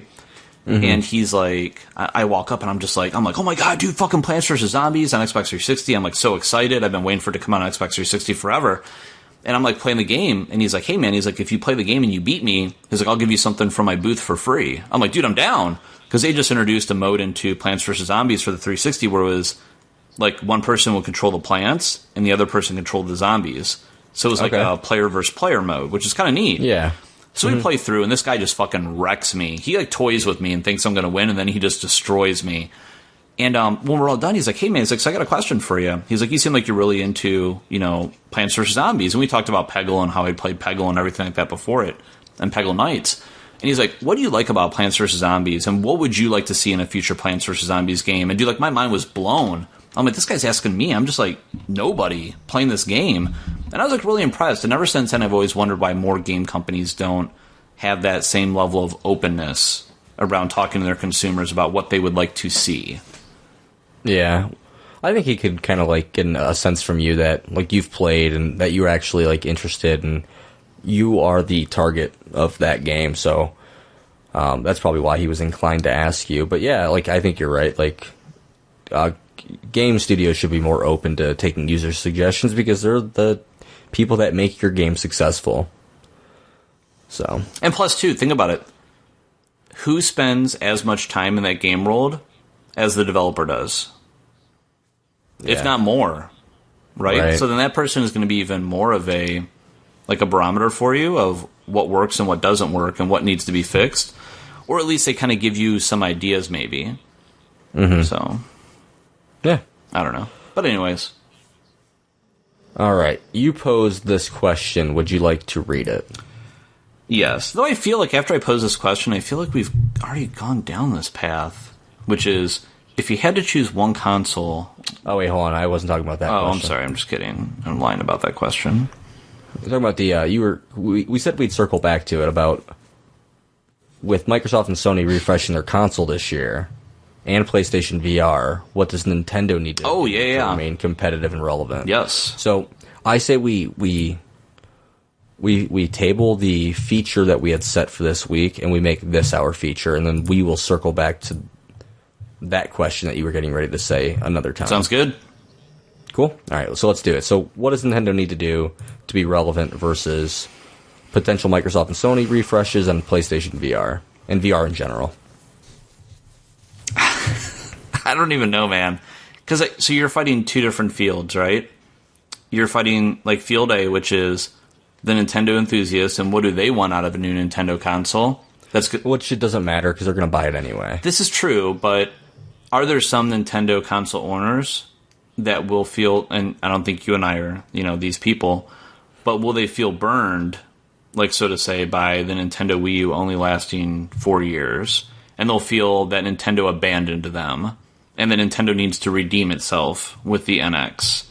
I'm sure there's probably some gamers out there who are going to have, like, that, like, mindset or, like, stance on the system. So what does Nintendo have to do to show people why Nintendo, and not only the people who had a Nintendo Wii U, who they need to see what is going to convince them to want to buy a new Nintendo system, but then the people who own an Xbox One and people who own a PlayStation 4 or a high-end PC, or just PC in general, how do they convince them to want to spend time in Nintendo's world? Buy one device, take it on the go, and play it at home. I think that makes the most sense. I mean, we've talked about it a ton, both here and on the Nintendcast, but I can't think of a novel concept, a new idea, an innovative thing that Nintendo could do that is going to... Like, we can't just do, like, a Wii excite. Again. I don't think it's going to be, like, another, like, Wii type thing where it's, like, motion control led the charge, right? But I think Nintendo thinks that when they come up with an idea that it's going to catch fire like the Wii. I think they legitimately thought that with the Wii U. With the tablet? Yeah. So, I think they looked at the Wii U as a much more powerful version of the DS, because the DS was super popular as well. And that was, like, the wrong way to look at it. Because they didn't, like, utilize it the way that, DS, you got both screens right in front of your face. So, what gimmick, and I use gimmick loosely, like, it could be a novel concept, but what gimmick, for lack of better words, do you see Nintendo putting into an NX that isn't something that we've already discussed, that Nintendo would think, or that you would think would help sell Nintendo to more than just Nintendo fans, again? Well, I don't know, man. It's tough, because we've talked about the handheld and console thing, like, so much that it, like, kind of clouds my judgment. I can't, like, really think of what else could Nintendo do. Like, what? Well, it's almost like it's an inevitability at this point. Yeah. Like, this has got to be what it is. But does Nintendo succeed here where Sony failed because of the popularity of the DS platform and the popularity of Nintendo handhelds and better properties, I guess, so to say, to support a handheld than what Sony had to support a handheld? You're talking about, like, DS versus, like, Vita. Yes. So, like... Or in this case, NX versus Vita. Yeah. So, but I think the problem that Sony had, and I guess this is my problem with Nintendo if they do this, that if you think about it, I personally think the Vita failed for two reasons. One is they tried to replicate a home gaming experience on a console, and I don't think people want that. I think that they want a more bite-sized gaming experience. Which Nintendo will still do. Yeah. And I think, too, that they just didn't have the content to support it. Like, Sony's not a first, like, company platform. Like, they have some really great studios that make first-party games for them. Like, they're second-party studios or whatever. And whereas Nintendo's totally different, like Nintendo can easily support a whole console generation with just their games, as we've previously seen. Yeah. So I think Nintendo has like an upper hand there. But does Nintendo think, based off of what we've talked about before, that the Nintendo NX is basically that? It's what Sony tried to do with the Vita, which is I can start my game on the console and I can take it on the go, or vice versa. It's like one platform for the same game experience, whether it's on the go or at home. Here's where I think the Vita failed. I think the Vita failed for two major reasons. Number one, I think the Vita is probably not the most user-friendly platform to develop for. I can see that. Like, PlayStation 3 wasn't easy to develop for with the cell processing architecture and all that stuff. Reason number two is the PlayStation Vita, like 6 months into its like life cycle, like we had finally heard about the PlayStation 4, and Sony started marketing the Vita as an accessory for the PS4. And I think that's kind of like where it failed, because people are like, oh, well, if it's an accessory, I don't need it. And they never picked it up. If the rumor about Nintendo basically designing a, I don't know how to like exactly put this into words, but like one of the rumors that we saw was that Nintendo NX is going to be super easy to port to. So if Nintendo spent a lot of time like making a competent enough device, but have made tools that make it super easy to port to it, whether it be from PC, Xbox One, PS4, Vita even, then I think that does help get all the games that you can get on all the other systems, plus you get all the Nintendo properties. So it's not a novel concept, but it's support for a Nintendo platform, potentially the unlikes that we've seen for a Nintendo platform in 20 years. Literally 20 years. So I think that that's where that conversation of cross-platform play becomes ever so crucial for Nintendo, is it helps eliminate somebody not buying a Nintendo system because they can't play with their friends who own an Xbox One or PS4. So this is Nintendo's the most critical like component. Like, they're the most in need, right, of I think that experience, whereas Sony and Microsoft don't really need it. So if I'm a Wii U owner right now, but I really have my eye on The Division, but man, I really don't want to go out and buy an Xbox One because I can't play Super Mario 3D World on an Xbox One. Now, with cross-platform online multiplayer as a Nintendo player, if you can play The Division with your friend on Xbox One, is that kind of like what you're saying? Yes. So yeah, I think that would help usher in like a new generation of Nintendo fans, because they're not going to feel like they're alienated from their Xbox One owning friends. And I think that's a problem. And we talked about before, I think, on the Nintendo Cast, is that a lot of people already cemented 34 million people to be precise or so. And that's just Sony. I mean, that's just Sony, yeah. Like, Nintendo has potentially lost 34 million customers. And those 34 million customers are already cemented in an online infrastructure. Regardless, some will play online, some won't. But, the majority of them will, and they're already on one platform. And why would they switch? So it's an easy battle, I think, when you're first out of the gate, or you're second out of the gate, like very shortly after, whomever number one is. But, I mean, you're 3 years behind. Like, you're 3 years behind somebody who's already entrenched. Right? So it's like, yeah, how do you get them out of that trench and, into your camp? So, man, I don't even know what Nintendo has to do. I think that, again, they're going to appeal to you and I, and then Nintendo, diehard.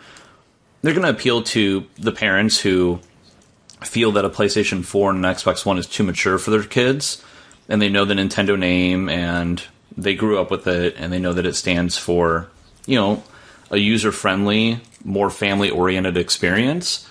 But how do they break out of those core things, right? And how do they appeal to the masses? Like, the question, how do they remain relevant amongst those other two systems who are well cemented in the gaming industry at this point, and who may, cement themselves even further with PlayStation VR and potentially HoloLens this year or next year. Yeah. Man, it's just so tough. And Nintendo even came out and said, did they not? Hey, VR's not ready yet. We don't think it's mainstream enough to where we need to be invested. And all these other companies are saying the exact opposite. They're saying VR is here, 17% growth year over year for PlayStation VR, production of, games. So, I don't know, man. So I don't have a good answer. So maybe we're just not able to think about this clearly, because I think you and I think that we know what NX is going to be. We think we know.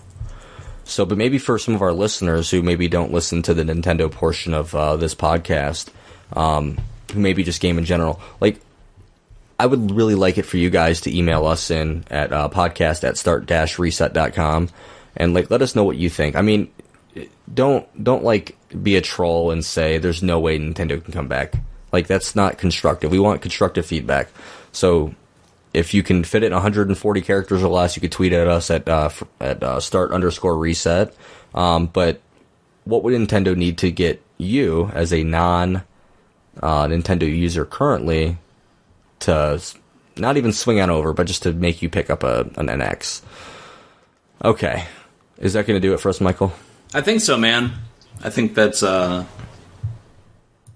Is that a good way to go out? Okay. All right, guys. Thanks again for checking out the show. This was episode 11 of the Start Reset podcast. We will be back next week. I promise you that. But it's all dependent on... No, we will be back. Michael, I'm making the commitment, so you got to be here. All right. Michael, plug yourself. Where are you at? Yeah, definitely, man. Find me on Xbox Live and on PlayStation Network at Hippo Eater, HIPPOEATER. You can also find me on the Instagrams and the Twitters at those same names. Cool. What about you, Jeremy? Where we got you? You guys can find me on Twitter at Friction321, FRIKTION321. Make sure you follow the Start Reset Twitter as well. I just gave that a moment ago. If you forgot already, start_reset on Twitter. Email the show. That is podcast@start-reset.com. Come on over to the website. We're going to have some articles posted weekly. So you might want to check us out there at start-reset.com. We're going to get some YouTube videos up there. If it's easier for you guys to grab the podcast from YouTube, you can do that as well. That is just, man, I don't even know what it is. I think it's just, nope, I'll have to look it up and I can tell you right now. I had to get a really weird URL, so I don't really know it off the top of my head. On that note, guys, really appreciate you tuning in this week. Thanks again. I know we covered a lot of shit today, but we've been gone for a while, so we had to cover all the shit. All the shits. All the penis, too. All right, guys. We will reset this thing next week.